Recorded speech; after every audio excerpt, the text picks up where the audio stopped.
ഈ നാട് അതിജീവിക്കാൻ പഠിച്ചവരുടേതാണ്. 2018 നൂറ്റാണ്ടിന്റെ പ്രളയം സംഹാര താണ്ഡവമാടിയപ്പോൾ അവസാനത്തെ ജീവനും തേടി കലക്കവെള്ളത്തിലേക്ക് കൂപ്പുകുത്തിയ ചരിത്രമുള്ള മനുഷ്യരുടെ മണ്ണാണിത്.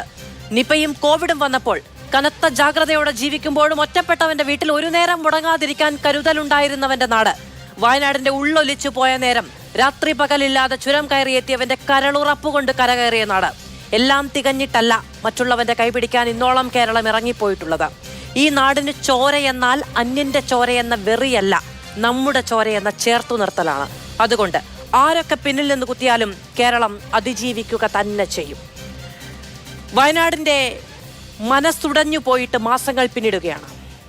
അവിടേക്ക് കേന്ദ്ര സഹായം എത്തുന്നില്ല എന്ന് ആവർത്തിച്ച് സംസ്ഥാനം അറിയിക്കുന്നുണ്ട്.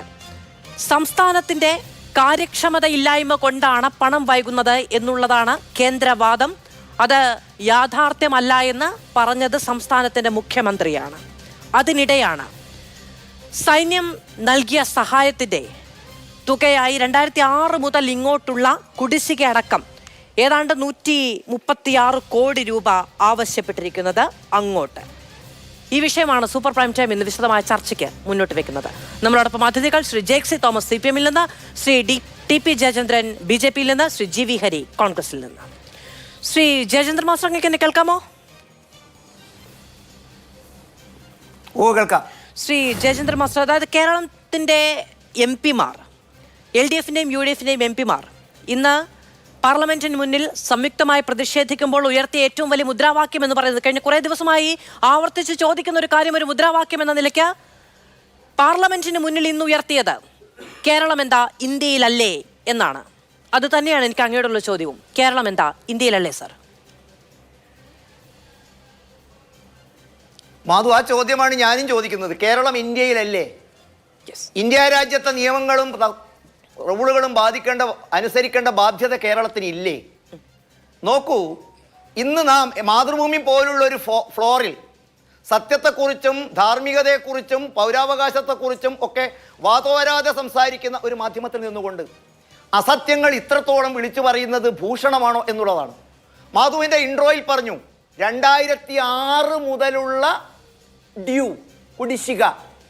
ഇത്തരമൊരു കുടിശ്ശികയ്ക്ക് ആധികാരികമില്ലെങ്കിൽ 2006 മുതൽക്ക് എങ്ങനെ കേരളത്തിന് ഇങ്ങനെ ഒരു കുടിശ്ശിക വന്നു? 2006 നരേന്ദ്രമോദി അല്ലല്ലോ ഇന്ത്യയുടെ ഭരണാധികാരി. ഇനി ഇന്ത്യ രാജ്യത്ത് ഞാൻ മാധുവിനോട് കൃത്യമായിട്ട് പറയും, ഒരു പ്രാദേശിക ഭരണകൂടം മുതൽ ഒരു സ്പോർട്സ് ക്ലബ്ബ് മുതൽ രാജ്യത്തെ കേന്ദ്ര സർക്കാർ വരെ പ്രവർത്തിക്കുന്നതിന് കൃത്യമായ നിയമാവലികളും നടപടികളും റൂളുകളുമുണ്ട്. നോക്കൂ, ഇതൊന്നും ഭാരതീയ ജനതാ പാർട്ടിയോ നരേന്ദ്രമോദിയോ ഉണ്ടാക്കിയതല്ല. ഞാൻ മാധുവിൻ്റെ മുമ്പാകെ വെക്കുന്നു വളരെ കൃത്യമായിട്ട് instructions on the aid to civil authorities to armed forces. ദുരന്തം, അത്യാവശ്യ ഘട്ടങ്ങൾ ഒക്കെ ഉണ്ടാകുമ്പോൾ എങ്ങനെയാണ് ഈ രാജ്യത്തെ ആംഡ് ഫോഴ്സസ് പ്രവർത്തിക്കേണ്ടത്? ഞാൻ മുഴുവൻ വായിക്കാൻ സമയമില്ല, വളരെ ചുരുക്കി ഞാൻ പറയാം. Providing aid to civil authorities when called upon to do is the secondary duty of the armed forces. It is not the primary duty. ഇങ്ങനെ സെക്കൻഡറി ഡ്യൂട്ടി ചെയ്യുന്നതിന് എന്തൊക്കെ ചെയ്യണം? വളരെ കൃത്യമായിട്ട് മാധു, ഭാരതത്തിൽ 1970 ഉണ്ടാക്കിയ റൂളുകൾ കൃത്യമായിട്ട് പറയുന്നു. എന്താണ്? whom to pay the bills. ആരാണ് ഇതിന് ബില്ലടക്കേണ്ടത്? Assisting natural calamities under aid to the civil authorities under the guidelines and instructions on aid to the civil authorities by armed forces 1970-15 for it is to be paid by the civil authorities. എന്താ പറഞ്ഞതിനർത്ഥം? 2006 മുതൽ മാത്രമല്ല, ഇന്ന് മാതൃഭൂമിയുടെ ലേഖകന്മാർ ഉൾപ്പെടെയുള്ള യോഗത്തിൽ കേന്ദ്രമന്ത്രി പറഞ്ഞു അതൊരു നടപടിക്രമമാണ്. ഇനിയിപ്പം മാധു നമ്മൾ ചർച്ച ചെയ്ത ഇത് വലിയ പാതകമാണ്. ഒറ്റ ചോദ്യം ഞാൻ മാധുവിന് ഇപ്പം അയച്ചു തരാം. ഈ സർക്കാർ കഴിഞ്ഞ ദിവസം ഹൈക്കോടതിയിൽ ഒരു സത്യവാങ്മൂലം കൊടുത്തിട്ടുണ്ട്. ഞാൻ അതിൻ്റെ പേജ് 2 ഉടനെ മാധുവിന് അയച്ചു തരാം. ഒന്ന് ഡിസ്പ്ലേ ചെയ്യണം. ഇലക്ട്രിസിറ്റി ബോർഡിൽ, കേരള ഇലക്ട്രിസിറ്റി ബോർഡിൽ 9 കോടി രൂപ അടയ്ക്കണം. ഞാൻ ചോദിക്കട്ടെ, വയനാട്ടിലെ ആളുകൾക്ക് കണ്ണ് കാണിച്ചതിന് ഇത്രയും പണം അടയ്ക്കേണ്ടതുണ്ടോ? ഇനി അടുത്ത ചോദ്യം, അല്ല കേരളത്തിൻ്റെ മുഖ്യമന്ത്രിയല്ലേ പിണറായി വിജയൻ, അദ്ദേഹത്തിൻ്റെ വീട്ടിൽ വൈദ്യുതി കത്തുന്നുണ്ടോ? ആ വൈദ്യുതിക്ക് ബില്ല് കിട്ടാറുണ്ടോ? ആ ബില്ല് അടയ്ക്കാറുണ്ടോ? It is only an adjustment. 2006 മുതൽ ഇത്തരം കാര്യങ്ങൾ. ഇനി ഒന്നും കൂടെ ഞാൻ പറഞ്ഞ് അവസാനിപ്പിക്കാം മാധു. ഇന്ത്യയിലെ നാച്ചുറൽ കലാമിറ്റീസ് ഡീല് ചെയ്യുന്നതുമായി ബന്ധപ്പെട്ടുണ്ടാക്കിയ നിയമം 2005 SDRF നിയമമാണ് നമ്മൾ ഫോളോ ചെയ്യുന്നത്. ആ നിയമത്തിൽ കൃത്യമായിട്ട് പറയുന്നു, the primary duty of the disaster relief and rehabilitation is the duty of the state concerned. അതിന് financial assistance and technical supports centre കൊടുക്കും. അതിനാവശ്യമായ ഫിനാൻഷ്യൽ സപ്പോർട്ട് കൊടുക്കേണ്ടത് കേന്ദ്ര ആഭ്യന്തര മന്ത്രാലയമാണ്. കേന്ദ്ര ആഭ്യന്തര മന്ത്രാലയം അതാത് സംസ്ഥാന ഗവൺമെന്റുകൾക്ക് പണം കൈമാറും. അത് ഈ റെസ്ക്യൂ ഓപ്പറേഷൻ നൽകുന്നത് ഡിഫൻസ് ആണ്. ഡിഫൻസിന്റെ ബജറ്റിൽ പറയാത്തതാണ്. അതുകൊണ്ട് ആഭ്യന്തര മന്ത്രാലയം അതുകൂടി കണക്കാക്കി SDF-ന് ഇവർ ആവശ്യപ്പെട്ട പണം കൊടുക്കും. അത് കേന്ദ്ര ആഭ്യന്തര മന്ത്രാലയം സ്റ്റേറ്റിന് കൊടുക്കണം. ഇത് ചിലപ്പോൾ എല്ലാ തവണയും അത് കൊടുക്കാൻ കഴിയാറില്ല, കൊടുക്കാറുമില്ല. കാരണം എന്താ? ചിലപ്പോൾ ഇത്തരം കാര്യങ്ങളിൽ കേന്ദ്രവും സംസ്ഥാനവും തമ്മിൽ മ്യൂച്വൽ കമ്മ്യൂണിക്കേഷൻ നടത്തിയാൽ അതിൽ ചില വിട്ടുവീഴ്ചകളും ചില അഡ്ജസ്റ്റ്മെന്റുകളും ഉണ്ടാകും. അത് കുറച്ച് കൊടുക്കും. അപ്പൊ ഇവിടെ പറയുന്ന കാര്യം എന്താണ്? ഒരു സംസ്ഥാന ഗവൺമെന്റിന്റെ കൊള്ളരുതായ്മ. അതിപ്പോ ഇൻട്രോയിൽ പറഞ്ഞല്ലോ കോടതിയിൽ പോയി. എന്തേ കോടതി പോയിട്ട് ഇത് വലിച്ച് തോട്ടിലിട്ടു? എന്തേ കേന്ദ്രത്തിന് ഡയറക്ഷൻ കൊടുത്തില്ല? ഒന്നും കൂടി ചോദിച്ചു. വാങ്ങിത്തന്ന് കൊണ്ടുപോയതിന്റെ കണക്ക് കൂടി വേണ്ടേ? ശരി ശരി. ഇത് വളരെ സാങ്കേതികമായ ഒരു കാര്യമായതുകൊണ്ട് 1970 മുതലുള്ള ചട്ടത്തിന്റെ കാര്യങ്ങളൊക്കെ അങ്ങ് പറഞ്ഞതുകൊണ്ട് അത് പറഞ്ഞ് അവസാനിപ്പിക്കട്ടെ എന്ന് വിചാരിക്കുകയാണ്. നമുക്ക് അങ്ങനെ തന്നെ പോകാം. 3 അതിഥികളെ ഉള്ളൂ എന്നുള്ളത് കൊണ്ട്. പക്ഷെ എനിക്ക് അവിടെ അങ്ങോട്ട് ഒരു ചോദ്യം ഉണ്ട്.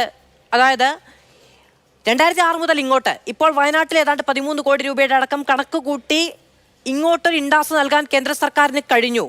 പക്ഷേ അധിക സഹായം അടക്കമുള്ള കേരളത്തിന്റെ ആവശ്യങ്ങൾ അത് പരിഗണിക്കുന്നതേ ഉള്ളൂ. അതിന് കാലതാമസം വരുന്നുണ്ട്. അത് പരിഗണിക്കുന്നേ ഉള്ളൂ എന്നുള്ളതാണല്ലോ കോടതിയിലടക്കം പറഞ്ഞത്.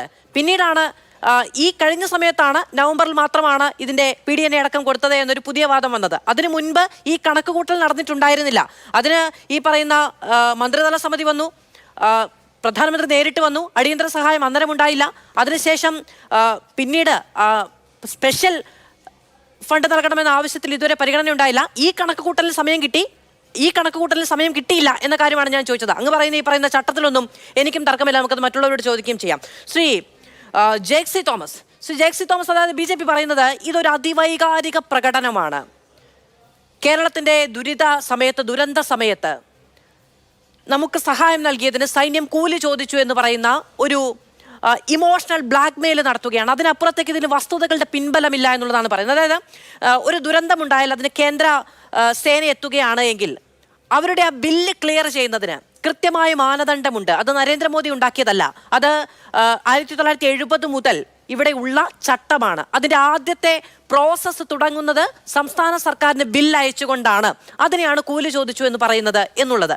അതായത് ചട്ടമനുസരിച്ച് പോകാൻ കഴിയില്ല എന്ന പ്രഖ്യാപനമാണോ എന്നുള്ളതാണ് BJPയുടെ ചോദ്യം. അതിനപ്പുറത്ത് കേന്ദ്ര സർക്കാരിന്റെ നിലപാടിനെതിരെ സംസ്ഥാനം എന്തു ചെയ്യാനാണ് ഉദ്ദേശിക്കുന്നത്? ഇതിൽ ഞാൻ ഈ ചർച്ചയിൽ പങ്കെടുക്കുന്ന ഒരു ഘട്ടം മുതൽ ഹ്രസ്വമായ ഒരു ഘട്ടത്തിൽ BJP നേതാവിന്റെ പ്രതികരണം കേട്ടുകൊണ്ടാണ് ഈ ചർച്ചയിലേക്ക് കടന്നു വന്നത്. അപ്പോൾ അദ്ദേഹം ചില ചട്ടങ്ങളെയും മറ്റു ചില കാര്യങ്ങളെയും ആഭ്യന്തര വകുപ്പിനെയും ഒക്കെ ഉദ്ധരിച്ചു. എന്നിട്ട് കോടതിയിൽ നിങ്ങൾ പോയില്ലേ എന്നൊക്കെ അദ്ദേഹം വീരസ്യം പറയുകയാണ്. ഇരിക്കട്ടെ, സ്വാഭാവികമായിട്ട് BJP നേതാവിന്റെ വീരസ്യമാണല്ലോ, നമുക്ക് കേൾക്കാം.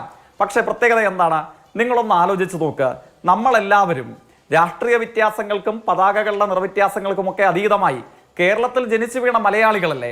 നമ്മുടെ നാട്ടിൽ സമീപ രാജ്യത്തിന്റെ ചരിത്രത്തിൽ തന്നെ ഏറ്റവും വലിയൊരു ദുരന്തമുണ്ടാകുന്നു. അനൗദ്യോഗിക കണക്കിൽ 400-ലധികം ആളുകൾ കൊല്ലപ്പെടുന്ന, ആ 100 കണക്കിന് ആളുകൾ ഡിസ്പ്ലേസ്ഡ് ആകുന്ന ഏറ്റവും വലിയ കേരളീയ ചരിത്രത്തിലെ ദുരന്തത്തിന് നമ്മുടെ നാട് സാക്ഷ്യം വഹിക്കുന്നു. ആ സാക്ഷ്യം വഹിക്കപ്പെട്ട ഘട്ടത്തിൽ 30 പേർ മരണപ്പെട്ട ഇന്ത്യയിലെ മറ്റൊരു സംസ്ഥാനത്തിന് രൊക്കം പൈസ 3000 കോടി രൂപ കൊടുക്കാൻ ഇന്ത്യയുടെ യൂണിയൻ ഗവൺമെന്റ് തയ്യാറാകുന്നു. 4 ദിവസമോ 6 ദിവസമോ മഴ പെയ്ത ഇന്ത്യയുടെ മറ്റൊരു സംസ്ഥാനത്തിന് 1000 കോടിയോളം രൂപ കൊടുക്കാൻ ഇന്ത്യയുടെ യൂണിയൻ ഗവൺമെന്റ് തയ്യാറാകുന്നു. സിക്കിമിന് കൊടുക്കാൻ വേണ്ടി യൂണിയൻ ഗവൺമെന്റ് തയ്യാറാകുന്നു. ഉത്തർപ്രദേശിൽ തീർത്ഥയാത്രയ്ക്ക് 5500 കോടി രൂപ കൊടുക്കാൻ യൂണിയൻ ഗവൺമെന്റ് തയ്യാറാകുന്നു. ഇതൊക്കെ സ്വീകാര്യമാണ്. ഇതൊക്കെ മറ്റേതെങ്കിലും തരത്തിൽ വിമർശിക്കപ്പെടേണ്ടത് ഒന്നും ഉള്ള കാര്യമല്ല. പക്ഷേ പ്രത്യേകത എന്താണ്? അതിൻ്റെയൊക്കെ 1000-ലധികം വരുന്ന ഇരട്ടിയിൽ ഇന്നയോളമുള്ളൊരു സംസ്ഥാനത്തിന്റെ ചരിത്രത്തിലെ ഏറ്റവും വലിയ ദുരന്തം നേരിട്ട നമ്മൾ മലയാളികൾ കേരളീയരാണ്, ഞങ്ങൾ മലയാളികളാണ് എന്ന ഒറ്റ കാരണത്താൽ നിനക്കൊന്നും അണാ പൈസ തരില്ല എന്നിട്ട് അതിനുവേണ്ടി ന്യായീകരണം ചമയ്ക്കാൻ വരുന്നവർ അവരോട് മറ്റെന്തെങ്കിലും രേഖയുടെ അടിസ്ഥാനത്തിൽ തർക്കിക്കാനേ ഇല്ല. കാരണം ഇത്രയേ ഉള്ളൂ, മറ്റെല്ലാ ഇന്ത്യൻ സംസ്ഥാനങ്ങൾക്കും കൊടുക്കുകയും ചരിത്രത്തിലെ ഏറ്റവും വലിയ ദുരന്തം നേരിട്ട മലയാളികളുടെ നാടിന് കൊടുക്കില്ല എന്ന് പറയുകയും ചെയ്യുന്നവർ മനുഷ്യരൂപമുള്ള അല്ലെങ്കിൽ രൂപത്തിൽ മാത്രം മനുഷ്യരൂപവും പ്രവൃത്തിയിൽ മറ്റെന്തൊക്കെയോ ആയിട്ടുള്ള ആളുകളാണ് എന്ന് മിതമായ നിരക്കിൽ പറയേണ്ടതായി വരും. മനുഷ്യരായ മുഴുവൻ മലയാളികൾക്കും പൊള്ളില്ലേ? ഇത്രയധികം വലിയ ദുരന്തമുണ്ടായി, ഇത്ര നൂറുകണക്കിന് ആളുകൾ കൊല്ലപ്പെട്ടു, ഇത്ര ആളുകൾ വീട് നഷ്ടപ്പെട്ടു, ഇത്ര ആളുകൾക്ക് പുതിയ ടൗൺഷിപ്പ് പണിയണം. ഇതിനായിട്ട് നമ്മൾ കൊടുക്കുന്ന, ഇതിനകത്ത് ഏറ്റവും പ്രധാനപ്പെട്ട കാര്യം ആങ്കറും മാതൃഭൂമിയുടെ പ്രേക്ഷകരും നമ്മളെല്ലാവരും മനസ്സിലാക്കേണ്ടത്, നമ്മൾ ചോദിക്കുന്നത് ഏതെങ്കിലും മനുഷ്യരൂപം മാത്രവും പ്രവൃത്തിയിൽ മറ്റെന്തൊക്കെയോ ആയിട്ടുള്ള ഏതെങ്കിലും RSSകാരന്റെ തറവാട്ട് സ്വത്തിന്റെ വിഹിതമല്ല, അവിടുത്തെ കാരണവന്മാർ അധ്വാനിച്ചുണ്ടാക്കിയ ഒരു സ്വത്തിന്റെ അംശമല്ല. നമ്മൾ ചോദിക്കുന്നത് നമ്മുടെ വിയർപ്പാണ്. എന്റെയും ആങ്കറുടെയും ചർച്ചയിൽ പങ്കെടുക്കുന്നവരുടെയും കേരളത്തിലെ മുഴുവൻ മലയാളികളുടെയും നികുതിയുടെ അർഹതയുള്ള വിഹിതമാണ് നമ്മൾ ചോദിക്കുന്നത്. അപ്പോഴാണ് ലോകത്തില്ലാത്ത ചട്ടവും കേട്ടിട്ടില്ലാത്ത കാര്യങ്ങളെയും കള്ളപ്രചരണത്തിന്റെയും പച്ചക്കള്ളത്തിന്റെയും ആവരണം പിടിച്ചുകൊണ്ട് വന്നിട്ട് ഇതുകൊണ്ട് കേരളത്തിന് കിട്ടില്ല, അതിനുവേണ്ടി നീയൊന്നും കിടന്ന് കരയേണ്ട കാര്യമില്ല എന്ന് രൂപത്തിൽ മാത്രം മനുഷ്യരൂപമുള്ള പ്രവൃത്തിയിൽ മറ്റെന്തൊക്കെയായ നിർഭാഗ്യവശാൽ കേരളത്തിലെ ചില BJP നേതാക്കന്മാർ തർക്കിക്കുന്നത്. ഇവരുടെ നേതാവ് തന്നെയല്ലേ പറഞ്ഞത്, ഇത് 3 വാർഡിൽ മാത്രം ഉണ്ടായ ദുരന്തമല്ലേ, ഇതിനെ അങ്ങ് പർവ്വതീകരിക്കേണ്ട കാര്യമുണ്ടോ? ഇതിനെയൊക്കെ ചർച്ചയ്ക്ക് വെക്കണം. ചർച്ചയ്ക്ക് വെച്ചാൽ ആരാ അവകാശിരാകുക? ഇനിയിപ്പോ ഇവരുടെ ഉദ്ദേശം എന്താണ്? ഒരു വാചകം കൂടെ പറഞ്ഞ് ഞാൻ അവസാനിപ്പിച്ചുകൊള്ളാം. ഇവർ ധരിച്ചിട്ടുള്ളത് യൂണിയൻ ഗവൺമെന്റിൽ നിന്ന് ഈ പണം കിട്ടാതെ വരുമ്പോൾ കേരളം പത്തിമടക്കി പുനരധിവാസം തകർന്ന തരിപ്പണമായി, അതിനെ തുടർന്ന് കേരളത്തിൽ ഉണ്ടാകേണ്ട രാഷ്ട്രീയ മുന്നേറ്റമൊക്കെ അങ്ങ് അസ്തമിച്ച് ജൈത്രയാത്ര അങ്ങ് ഇല്ലാതാക്കാമെന്നുള്ളതാണ്. ഈ കാര്യത്തെ ന്യായീകരിക്കാൻ വരുന്ന, ഞാൻ ആവർത്തിക്കുന്നു, മനുഷ്യത്തിൽ മാത്രം രൂപമുള്ള BJP നേതാക്കന്മാർ മനസ്സിലാക്കേണ്ടത്, ഞങ്ങൾ DYFI കേരളത്തിൽ വയനാടിന് വേണ്ടി പണം ചോദിച്ചു എന്ന് വെച്ചാൽ ഒരു രസീത് കീറിക്കൊടുത്ത് ഒരു അണാ പൈസ വാങ്ങാതെ പാഴ്വസ്തുക്കൾ ശേഖരിച്ചും മാലിന്യം പെറുക്കിയും മീൻ വിറ്റും കല്ല് ചുമന്നും മണ്ണ് ചുമന്നും ഓട്ടോറിക്ഷ ഓടിച്ചും ബസ് യാത്ര നടത്തിയും അങ്ങനെ അവരവരുടെ അധ്വാനത്തിൽ നിന്ന് മലയാളികളോട് ഒരു വിഹിതം ചോദിച്ചോ? അങ്ങ് മനസ്സിലാക്കേണ്ടത് എത്രയാണ്? ഞങ്ങൾ തോറ്റുപോയവരാണല്ലോ തെരഞ്ഞെടുപ്പിൽ. പ്രത്യേകത എന്താണ്? പാർലമെന്റിലൊക്കെ പ്രത്യേകത എന്താണ്? ഞങ്ങൾ വയനാടിന് വേണ്ടി കൈ നീട്ടിയപ്പോൾ ഞങ്ങളുടെ കയ്യിലേക്ക് കേരളം വെച്ച് തന്നത് ആ മനുഷ്യത്വമുള്ള കേരളത്തിലെ മനുഷ്യന്മാർ, അതിൽ BJP വിടുപോയില്ല എന്നുള്ളത് BJPയുടെ പ്രതിനിധി ചിന്തിച്ചാൽ മതി. മനുഷ്യത്വമുള്ള കേരളത്തിലെ മനുഷ്യന്മാർ വെച്ച് തന്ന തുക എത്രയെന്നറിയോ? 20,44,68,331 രൂപ. BJP നേതാവ് പറ, കേരളം തോക്കുവോ? നിങ്ങളുടെ കയ്യിൽ നിന്ന് അർഹതയുള്ള പണം കിട്ടിയില്ലെങ്കിൽ കേരളം തകരുമോ? അതുകൊണ്ട് അത്തരം വ്യാമോഹങ്ങളൊന്നും വേണ്ട. ഏത് ദുരന്തത്തെ അതിജീവിക്കാൻ കഴിവുള്ളതുപോലെ BJP എന്ന മഹാദുരന്തത്തെയും അതിജീവിക്കാൻ കേരളത്തിന് കഴിഞ്ഞിട്ടുണ്ട്. അത് ഇനിയും കഴിയും. അതിന്റെ പേരിൽ പക പോക്കിയിട്ട് കാര്യമില്ല. ആ ചോദ്യം ഉന്നയിക്കാൻ തമിഴ്നാട്ടിൽ നിന്ന് MP-മാരുണ്ടാകുമ്പോൾ കൈ കാട്ടി കോക്രി കാണിക്കാൻ MP-മാരായി ഇവിടെ നിന്ന് ആരും പോയിട്ടും കാര്യമില്ല. അവരെയൊക്കെ തിരിച്ചറിയാനുള്ള രാഷ്ട്രീയമായ അന്തസ്സ് ഇന്ത്യക്കുണ്ട്, കേരളത്തിനുണ്ട്. അതിനുവേണ്ടിയുള്ള സമരം തുടരുക തന്നെ ചെയ്യും. ഓക്കെ, ശ്രീ GV ഹരിത, നോക്കൂ, BJP പറയുന്നത് ഇപ്പോൾ ഇവിടെ വന്ന് നമ്മുടെ എയർഫോഴ്സ് നടത്തിയ സേവനങ്ങൾക്കുള്ള ബില്ല് ചോദിച്ചത് അടക്കമുള്ള കാര്യങ്ങൾ സാങ്കേതികമാണ്. അത് സാങ്കേതികത എന്നതിനപ്പുറത്തേക്ക് വൈകാരിക തലത്തിൽ ഉയർത്തുന്ന പിന്നിൽ രാഷ്ട്രീയമുണ്ട് എന്നുള്ളതാണ്. CPM മുന്നോട്ട് വെക്കുന്ന കാര്യമെന്ന് പറയുന്നത് നമുക്കറിയാവുന്നതാണ്. നമ്മുടെ സംസ്ഥാനം കണ്ടതിൽ വെച്ച് ഏറ്റവും വലിയ ദുരന്തത്തെ നമ്മൾ അഭിമുഖീകരിച്ച് നിൽക്കുമ്പോൾ അതിനെത്ര പണം കണ്ടെത്തിയാലും മതിയാകില്ല എന്ന നിലയ്ക്ക് നമ്മളൊരു അവരുടെ പുനരധിവാസ പദ്ധതി പ്ലാൻ ചെയ്യുന്ന സമയത്ത് 2006 മുതൽ ഇങ്ങോട്ടുള്ള സകല കുടിശ്ശികയും തന്നിട്ട് പോയാൽ മതി, അതിനപ്പുറത്തേക്ക് ഒന്നും തരില്ല എന്നുള്ളതാണ് ശ്രീ ജേക്ക് പറഞ്ഞത്. ആ നിലയ്ക്കാണ് കേന്ദ്രത്തിന്റെ സമീപനം എന്നുള്ളതാണ്. ഇനിയിപ്പോൾ പ്രതിപക്ഷം കേരളത്തിന് പണം നൽകാത്ത കേന്ദ്ര നടപടിയെ നിശ്ചിതമായി വിമർശിച്ചിട്ടുണ്ട്. പ്രിയങ്ക ഗാന്ധി അടക്കം പാർലമെന്റിന് മുന്നിൽ പ്രതിഷേധത്തിന്റെ ഭാഗമായിട്ടുണ്ട്. LDF UDF MP-മാർ ഒരുമിച്ച്. എന്താണ് ഫ്യൂച്ചർ പ്ലാൻ? ഈ കാര്യത്തിലെങ്കിലും കേരളത്തിൽ നിന്ന് ഒരുമിച്ച് ഒരു മുന്നേറ്റം ഉണ്ടാകുമോ? BJPയുടെ ഈ സാങ്കേതിക വിശദീകരണത്തെ എങ്ങനെയാണ് കോൺഗ്രസ് കാണുന്നത്? മധു, ഇതിനകത്ത് രാഷ്ട്രീയത്തെക്കാൾ കൂടുതലായി കാണേണ്ടത് മനുഷ്യത്വം എന്ന് പറയുന്ന ഒരു സമീപനമാണ്, അല്ലെങ്കിൽ മനുഷ്യത്വത്തോടു കൂടി ഒരു കാര്യത്തെ കാണുക എന്നുള്ളതാണ്. നമുക്കറിയാം, തെരഞ്ഞെടുപ്പുകൾ രാഷ്ട്രീയപരമായിട്ടാണ് ഞങ്ങളെല്ലാവരും മത്സരിക്കുന്നത്. അതിനകത്ത് CPM ഉണ്ട്, BJP ഉണ്ട്, കോൺഗ്രസ് ഉണ്ട്. പക്ഷേ നമ്മുടെ കേരളത്തിൽ സമാനതകളില്ലാത്ത ഒരു ദുരന്തമാണ് ഇതുവരെ നമ്മുടെ രാജ്യത്തുണ്ടായിട്ടുള്ള ഏറ്റവും വലിയ ലാൻഡ്സ്ലൈഡുകളിൽ ഒന്നാണ് സംഭവിച്ചിട്ടുള്ളത്. വയനാട്ടിൽ 1200 കോടി രൂപയിലേറെ നഷ്ടം ഉണ്ടെന്നുള്ളത് വിദഗ്ധരായിട്ടുള്ള ആളുകൾ എസ്റ്റിമേറ്റ് ചെയ്തിരിക്കുന്നത്. സ്വാഭാവികമായും കേരളത്തിന് വേണ്ടി തന്നെ നിലനിൽക്കും. പ്രതിപക്ഷത്തെ സംബന്ധിച്ചിടത്തോളം പ്രതിപക്ഷം എന്നും കേരളത്തിൻ്റെ പ്രശ്നങ്ങൾക്ക് എപ്പോഴും അവരോടൊപ്പം ഉണ്ടായിട്ടുണ്ട്. കേരളത്തിൻ്റെ ജനങ്ങളുടെ പ്രശ്നങ്ങൾ എപ്പോഴൊക്കെ ജനങ്ങൾക്ക് ബുദ്ധിമുട്ടുണ്ടായിട്ടുണ്ടോ, അത് കോവിഡിൻ്റെ കാലത്താണെങ്കിലും ശരി തന്നെ, അതുപോലെ തന്നെ നമുക്കറിയാം വയനാട്ടിലെ കാര്യത്തിലാണെങ്കിലും ശരി തന്നെ, നമ്മളുടെ സമീപനം കേരളത്തിന് അനുകൂലമായിട്ടൊരു സമീപനമാണ് കോൺഗ്രസ് പാർട്ടി കേരളത്തിൽ അല്ലെങ്കിൽ കേരളത്തിലെ പ്രതിപക്ഷം സ്വീകരിച്ചിട്ടുള്ളത്. പക്ഷേ നമ്മൾ മനസ്സിലാക്കേണ്ട ഒരു പ്രധാനപ്പെട്ട കാര്യം, ഇതിനകത്ത് ചില കാര്യങ്ങളിൽ ചില അഭിപ്രായ വ്യത്യാസങ്ങൾ ഞങ്ങൾക്കുമുണ്ട്. ഞങ്ങളെ സംബന്ധിച്ചിടത്തോളം BJPയോടുള്ള ഞങ്ങളുടെ അഭിപ്രായ വ്യത്യാസം സ്വാഭാവികമായിട്ട് നമുക്കറിയാവുന്നതുപോലെ ഇവിടെ നിന്നുള്ള രാഷ്ട്രീയപരമായിട്ടുള്ള നേട്ടങ്ങൾ കൊയ്യാൻ കഴിയാത്തതിൻ്റെ ഒരു വലിയ നിരാശ സ്വാഭാവികമായിട്ടും BJPയുടെ നേതാക്കന്മാർക്കുണ്ട്. അതോടൊപ്പം തന്നെ കേരളത്തിലെ നേതാക്കന്മാർക്കുണ്ട്, കേന്ദ്രത്തിലെ നേതാക്കന്മാർക്കുണ്ട്. പക്ഷേ ഒരു പ്രശ്നം വരുമ്പോൾ കേരളത്തിലെ നേതാക്കന്മാർ, കേന്ദ്രത്തിലെ നേതാക്കന്മാരെ തൽക്കാലത്തേക്ക് ഞാൻ വിടുകയാണ്, കേരളത്തിലെ നേതാക്കന്മാർ ഇതിനെ ഒരു നിസാരവൽക്കരിക്കുന്ന ഒരു സമീപനമാണ് ഉണ്ടാവേണ്ടത്. അവരാണ് ഇതിന് മുൻകൈ എടുക്കേണ്ടത്. ഒരു പക്ഷേ ജയചന്ദ്രൻ മാഷിനെ പോലുള്ള ആളുകൾ ഈ കാര്യത്തിൽ കേന്ദ്രത്തിലെ ഏതെങ്കിലും ഒരു BJP നേതാവ് ഒരു തെറ്റ് സംഭവിച്ചാൽ അത് ഇന്നയാണ് തെറ്റ്, നിങ്ങൾ ഇങ്ങനെ ഈ ഒരു സമീപനമല്ല എടുക്കേണ്ടത്, ഈ കാര്യത്തിൽ ഒരു തിരുത്തു വരുത്തണം എന്ന് പറയേണ്ട. അദ്ദേഹം ഇവിടെ ഒരുപാട് കണക്കുകളൊക്കെ ഉദ്ധരിച്ചു, നിയമങ്ങളൊക്കെ ഉദ്ധരിച്ചു. നമ്മളൊക്കെ നിയമം എന്ന് പറയുന്നത് മനുഷ്യൻ്റെ നന്മയ്ക്ക് വേണ്ടിയിട്ടാണ് ഈ രാജ്യത്ത് നിയമങ്ങൾ ഉണ്ടാക്കിയിരിക്കുന്നത്. അപ്പോൾ സ്വാഭാവികമായിട്ടും ഈ നിയമങ്ങളൊക്കെ തന്നെ കേരളത്തിൻ്റെ നന്മയ്ക്ക് വേണ്ടി ആകണം എന്നത് ജയേന്ദ്രൻ മാഷടക്കമുള്ള കേരളത്തിലെ മുഴുവൻ BJP നേതാക്കന്മാർ എന്ത് ചെയ്യണം, അത്തരത്തിലൊരു വ്യത്യസ്തമായ ഒരു ചിന്ത അവരുടെ സമീപനത്തിൽ ഉണ്ടാകണം എന്നുള്ളതാണ്. ഒരു നേതാവ് പറഞ്ഞെന്താണ്, ഒരു പഞ്ചായത്തിൻ്റെ ഒരു സൈഡ് മാത്രം ഒലിച്ചുപോയി എന്നുള്ളതാണ്. പത്രസമ്മേളനത്തിൽ പറഞ്ഞ നമ്മൾ കണ്ടല്ലോ അല്ലേ, ഒരു മുൻമന്ത്രിയായിട്ടുള്ള ഒരാൾ പത്രസമ്മേളനം നടത്തിയിട്ട് അദ്ദേഹം പറഞ്ഞത് കേരളത്തിൻ്റെ ഒരു സൈഡ് ഒലിച്ചുപോയതിന് ഇത്ര വലിയ പ്രശ്നമാക്കുന്നത് എന്തിനാണെന്നുള്ളതാണ്. അപ്പം നമ്മൾ മനസ്സിലാക്കേണ്ട ഒരു പ്രധാനപ്പെട്ട കാര്യം എന്ന് പറയുന്നത്, മനുഷ്യരുടെ പ്രശ്നങ്ങൾ കണ്ടുകൊണ്ട് വേണം നമ്മൾ രാഷ്ട്രീയമായി മുന്നോട്ട്. രാഷ്ട്രീയം എന്ന് പറയുന്നതാണ് മനുഷ്യൻ്റെ ജീവിതത്തിൽ മാറ്റങ്ങൾ ഉണ്ടാക്കുക എന്നുള്ളതാണ്. ഇവിടെ ആ കാര്യത്തിനകത്ത് BJP പരാജയപ്പെട്ടിരിക്കുന്നു. BJP കേരളത്തിൽ നിന്ന് ഒരു MPയെ ഉണ്ടാക്കിയെടുക്കാനുള്ള ഒരു പ്രയാസത്തെക്കുറിച്ച് അവർക്ക് നന്നായിട്ട് അറിയാം. കാരണം രാജ്യത്തിൽ BJP മുന്നോട്ട് വെക്കുന്ന ആശയങ്ങളെ കേരളത്തിലെ ജനങ്ങൾ തിരസ്കരിച്ചിട്ടുണ്ട്, അവരൊരു കാലത്തും അംഗീകരിക്കാൻ പോകുന്നില്ല.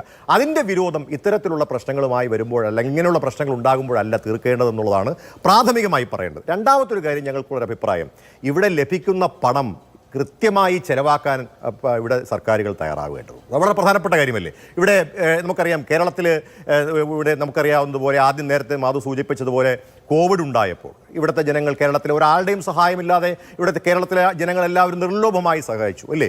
അതിനുശേഷം പിന്നീട് വന്നിട്ടുള്ള ചില കണക്കുകളുടെ കാര്യങ്ങൾ നമ്മുടെ മുമ്പിലുണ്ട് അല്ലേ. ആ കണക്കുകൾ കൃത്യമായിട്ട് അവർക്ക് കേരളത്തിലെ ജനങ്ങളുടെ മുമ്പിൽ അവതരിപ്പിക്കാനായിട്ട് സർക്കാരുകൾക്ക് സാധിച്ചു, അല്ലെങ്കിൽ പിണറായി സർക്കാരിന് സാധിച്ചു എന്നൊരു ചോദ്യചിഹ്നം നമ്മുടെ മുമ്പിലുണ്ട്. നേരത്തെ പറഞ്ഞതുപോലെ കുടുക്ക പൊട്ടിച്ചും ആടിനെ വിറ്റുമൊക്കെ പൈസ കൊടുത്തപ്പോൾ അങ്ങനെ കിട്ടിയിട്ടുള്ള പണമെടുത്ത് എന്തു ചെയ്തു എന്നൊരു ചോദ്യം കൂടി നമ്മുടെ മുമ്പിലുണ്ട്. ഏറ്റവും അവസാനമായി നമുക്കറിയാവുന്നതുപോലെ ഒരു സുപ്രീം കോടതി ഇടപെട്ടുകൊണ്ട് ഒരു MLAയുടെ മകന് നൽകിയിട്ടുള്ള ആശ്രിത നിയമനം റദ്ദ് ചെയ്തടക്കമുള്ള കാര്യങ്ങൾ നമ്മുടെ മുമ്പിലുണ്ട്. അപ്പോൾ അതൊക്കെ നമ്മുടെ മുമ്പിലുണ്ട്. ഇപ്പോൾ രണ്ടും ഞങ്ങൾ കൃത്യമായി പറയുകയാണ്. അതായത് BJPയുടെ സമീപനത്തെയും അതോടൊപ്പം തന്നെ അത് കൃത്യമായി ഇവിടെ കണക്ക് കൊടുത്തില്ല എന്ന് പറയുന്ന കാര്യങ്ങൾ അടക്കമുള്ള കാര്യങ്ങൾ, ഇവിടെ കേരളത്തിൽ നിന്ന് കേരളത്തിൻ്റെ റെപ്രസെൻറ്റേഷൻ, ഇവിടെ പ്രിയങ്ക ഗാന്ധി അവിടെ കേരളത്തുമായി ബന്ധപ്പെട്ട് അമിത്ഷായുമായി നടന്ന ചർച്ചയിൽ പറഞ്ഞ അദ്ദേഹം കൊടുത്തിട്ടുള്ള ഒരു കാര്യം എന്ന് പറയുന്നത് കൃത്യമായ കണക്കുകൾ ഞങ്ങൾക്ക് ലഭിക്കുന്നില്ല. ഈ തുകകൾ അനുവദിക്കണമെങ്കിൽ ഈ കാര്യങ്ങൾ കൃത്യമായി റെപ്രസെന്റ് ചെയ്യണം ഇല്ലേ. അവർക്ക് നമുക്കറിയാം, ശ്രീ പിണറായി വിജയനെ സംബന്ധിച്ചിടത്തോളം അവിടുത്തെ BJPയുടെ കേന്ദ്ര നേതാക്കന്മാരുമായിട്ട് നല്ല ബന്ധമുള്ള നേതാവ് പറഞ്ഞത് സ്പെഷ്യൽ ഫണ്ട് എന്നുള്ളതാണ്. ഒരുപക്ഷെ പ്രതിപക്ഷ നേതാവാണ് ആദ്യമായിട്ട് ആ വാക്ക് ഉപയോഗിക്കുകയും ചെയ്യുന്നത്. അതിന് ഈ പറയുന്ന കണക്ക് വേണ്ട. അല്ല, അത് വേണ്ട, ഞാൻ പറയട്ടെ, അത് അതിലേക്കാണ് ഞാൻ വന്നുകൊണ്ടിരുന്നത്. നോക്കൂ, അപ്പൊ ഇതൊക്കെ മാറ്റിവെച്ചാൽ, ഈ കണക്കുകളൊക്കെ ഒന്ന് മാറ്റിവെച്ചാൽ, നേരത്തെ ജയിക്ക് പറഞ്ഞതിനോട് ഒരു കാര്യത്തോട് ഞാൻ യോജിക്കുന്നു. പല സംസ്ഥാനങ്ങളിലും ഇതൊന്നും നോക്കാതെ കോടിക്കണക്കിന് രൂപ എടുത്തു കൊടുക്കാൻ BJP സർക്കാർ തയ്യാറാകുന്നുണ്ട്. അതാണ് ഞാൻ ജയചന്ദ്രൻ മാഷോട് പറഞ്ഞത്. മാഷ് ഒന്ന് കേന്ദ്ര നേതാക്കന്മാരെ തിരുത്താൻ കഴിയണം. മണിപ്പൂരിൽ അല്ലെങ്കിൽ മറ്റ് സംസ്ഥാനങ്ങളിലൊക്കെ തന്നെ ഈ കണക്കുകൾ ഒന്നും നോക്കാതെ പണമെടുത്തു കൊടുക്കുമ്പോൾ എന്തുകൊണ്ടത് കേരളത്തിന് കിട്ടുന്നില്ല എന്ന ന്യായമായൊരു ചോദ്യത്തിനോട് ഞങ്ങൾ ചേർന്ന് നിൽക്കുകയാണ്. അതുകൊണ്ടാണ് പ്രതിപക്ഷ നേതാവ് പറഞ്ഞത് ഒരു സ്പെഷ്യൽ ഫണ്ട് ഈ കാര്യത്തിൽ തീർച്ചയായിട്ടും കേന്ദ്ര സർക്കാർ തരുന്ന ഒരു പ്രയാസവുമില്ല. ഓക്കെ, ശ്രീ ജയേന്ദ്ര മാസ്റ്റർ നോക്കൂ, നമ്മുടെ നികുതിയിൽ നിന്ന് നമ്മുടെ സുരക്ഷയ്ക്ക് വേണ്ടി നൽകുന്ന അല്ലെങ്കിൽ നൽകേണ്ടുന്ന പണം എന്ന് പറയുന്നത് ഒരു രാജ്യം നമുക്ക് നൽകുന്ന സുരക്ഷയുടെ ഭാഗമാണ്, നമ്മുടെ ഒരു ഉറപ്പാണ് അല്ലേ. നമുക്കൊരു ആപത്ത് വന്നാൽ നമ്മുടെ നാട്, നമ്മുടെ സൈന്യം നമ്മുടെ കൂടെ നിൽക്കും എന്നുള്ള ഒരു ആത്മവിശ്വാസം എന്ന് പറയുന്നത്, അതാണ് ഈ പറയുന്ന സാങ്കേതികൾ കൊണ്ട് നിങ്ങൾ ചോദ്യം ചെയ്യാൻ ശ്രമിക്കുന്നത് എന്നുള്ളതാണ് വിമർശനം. ഇവിടെ അങ്ങ് പറഞ്ഞു നമ്മൾ കണക്ക് കൊടുക്കാത്തതുമായി ബന്ധപ്പെട്ട പ്രശ്നമെന്ന്. ഇവിടെ 3 സംസ്ഥാനങ്ങൾക്ക് പ്രളയ ദുരിതാശ്വാസം കേന്ദ്ര സർക്കാർ പ്രഖ്യാപിച്ചു. ഗുജറാത്തിന് 600 കോടിയും മണിപ്പൂരിന് 50 കോടിയും ത്രിപുരയ്ക്ക് 25 കോടിയും ഉൾപ്പെടെ സിക്കിമിന് ദുരിതാശ്വാസ സഹായം പ്രഖ്യാപിച്ചു. ഈ പറയുന്ന ഈ കൗൺസിൽ ചെല്ലുന്ന സമയത്ത് തന്നെ അധിക സഹായം നൽകുന്ന രീതി സാധാരണഗതിയിലുണ്ട്. ഈ ഇന്റർ മിനിസ്റ്റീരിയൽ സമിതി ചെല്ലുന്ന സമയത്ത് തന്നെ ഇവിടെ അതൊന്നും ഉണ്ടായില്ല. 8-ാം തീയതി മുതൽ 10-ാം തീയതി വരെ ഈ സമിതി ഇവിടെ സന്ദർശനം നടത്തി പോയതിനു ശേഷം 10-ാം തീയതി പ്രധാനമന്ത്രി വരുന്നു. അദ്ദേഹം നേരിട്ട് ഈ കാര്യങ്ങളൊക്കെ നോക്കിക്കാണുന്നു. എന്നിട്ട് അമിത്ഷാ നൽകിയ മറുപടിയിൽ എന്താണ് പറയുന്നത്? അമിത്ഷാ നൽകിയ മറുപടിയിൽ കേരളത്തിന് ആവശ്യത്തിനുള്ള ഫണ്ട് SDRF-ൽ അവശേഷിക്കുന്നുണ്ട് എന്നുള്ളത് തന്നെയാണ്. അങ്ങനെ ആവശ്യത്തിനുള്ള സഹായം അവശേഷിക്കുന്നുണ്ട് എന്ന് പറഞ്ഞെടുത്താണ് ഈ SDRF-ൽ നിന്ന് കുടിശ്ശിക അടക്കം ഇത് പരിശോധിച്ചപ്പോഴാണോ ആ കുറച്ച് പൈസ അവിടെ കിടക്കുന്നുണ്ട് അതും കൂടി ഇങ്ങ് പോരട്ടെ എന്ന നിലപാടുണ്ടായത്?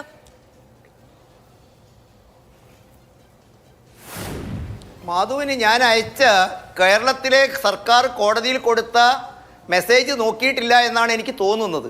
കേരള ഇലക്ട്രിസിറ്റി ബോർഡിന് 9 കോടി കൊടുക്കാൻ വേണ്ടിയുള്ള കടലാസ് എഴുതി കൃത്യമാക്കി വെച്ചിരിക്കുന്നു.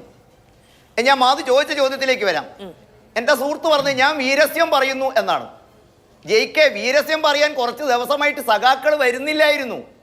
കാരണം കേരളത്തിലെ നിങ്ങൾ ഇതൊന്നും ഇല്ലാഞ്ഞിട്ട് കോടതിയിൽ പോയി. കോടതി എടുത്ത് തോട്ടിലിട്ട് പറഞ്ഞത് എന്താണെന്നറിയോ? കണക്കില്ലെങ്കിൽ കാശില്ല. കേന്ദ്രത്തെ കുറ്റം പറഞ്ഞ് സ്വന്തം ഉത്തരവാദിത്തം നിന്ന് ഒളിച്ചോടുന്നത് നിർത്തണം. പിന്നെ താങ്കൾ മനോഹരമായ ഭാഷയിൽ ഒരു പ്രയോഗം നടത്തി. മനുഷ്യരൂപം പൂണ്ട എന്താ കാശൊന്നും തന്നില്ല, അങ്ങനെ എന്താ പറഞ്ഞേ? എന്താ നിനക്കൊന്നും തരാനില്ല.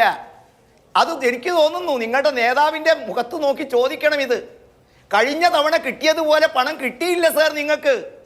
നിനക്കൊന്നും തരാനില്ല എന്ന് പിണറായിയുടെ മുഖത്ത് നോക്കി. അദ്ദേഹത്തിൻ്റെ രൂപം മനുഷ്യരൂപമാണോ എന്ന് എനിക്കറിയില്ല, അത് നിങ്ങളാ പറയേണ്ടത്. നിനക്കൊന്നും തരാനില്ല എന്ന് പറഞ്ഞ് കഴിഞ്ഞ കാലഘട്ടത്തിൽ ഉണ്ടായിരുന്ന ആടും കുടുക്കയും ചട്ടിയും വട്ടിയും വിറ്റവരൊന്നും കൊടുത്തില്ല മിസ്റ്റർ ജെയ്ക്ക്. കാരണം പണ്ട് കൊടുത്തവൻ നേരത്തെ നിങ്ങളുടെ ഇന്ത്യ മുന്നണിയിൽപ്പെട്ട ജി ഹരി പറഞ്ഞു, ഒരു MLA-യുടെ കുടുംബത്തിലെ കടം തീർക്കാൻ പൈസ ചെലവഴിച്ചു. കോടിയേരിയുടെ വാഹനം ഇടിച്ച് മരിച്ചുപോയ പോലീസുകാരന് കൊടുത്തു. അതൊക്കെ ഇപ്പോൾ പരിഗണനയിൽ കിടക്കുകയാണ്.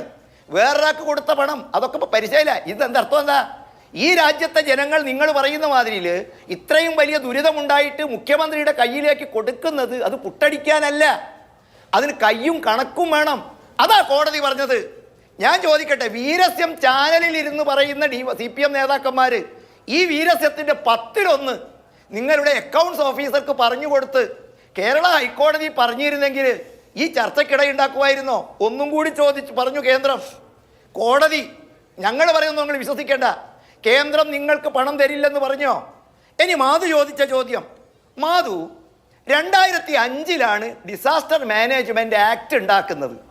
അന്ന് ജയിക്കിൻ്റെ പാർട്ടിയും ഹരിയുടെ പാർട്ടിയും ചേർന്നിട്ടാണ്. അത് നെറ്റിൽ നോക്കിയാൽ കിട്ടും.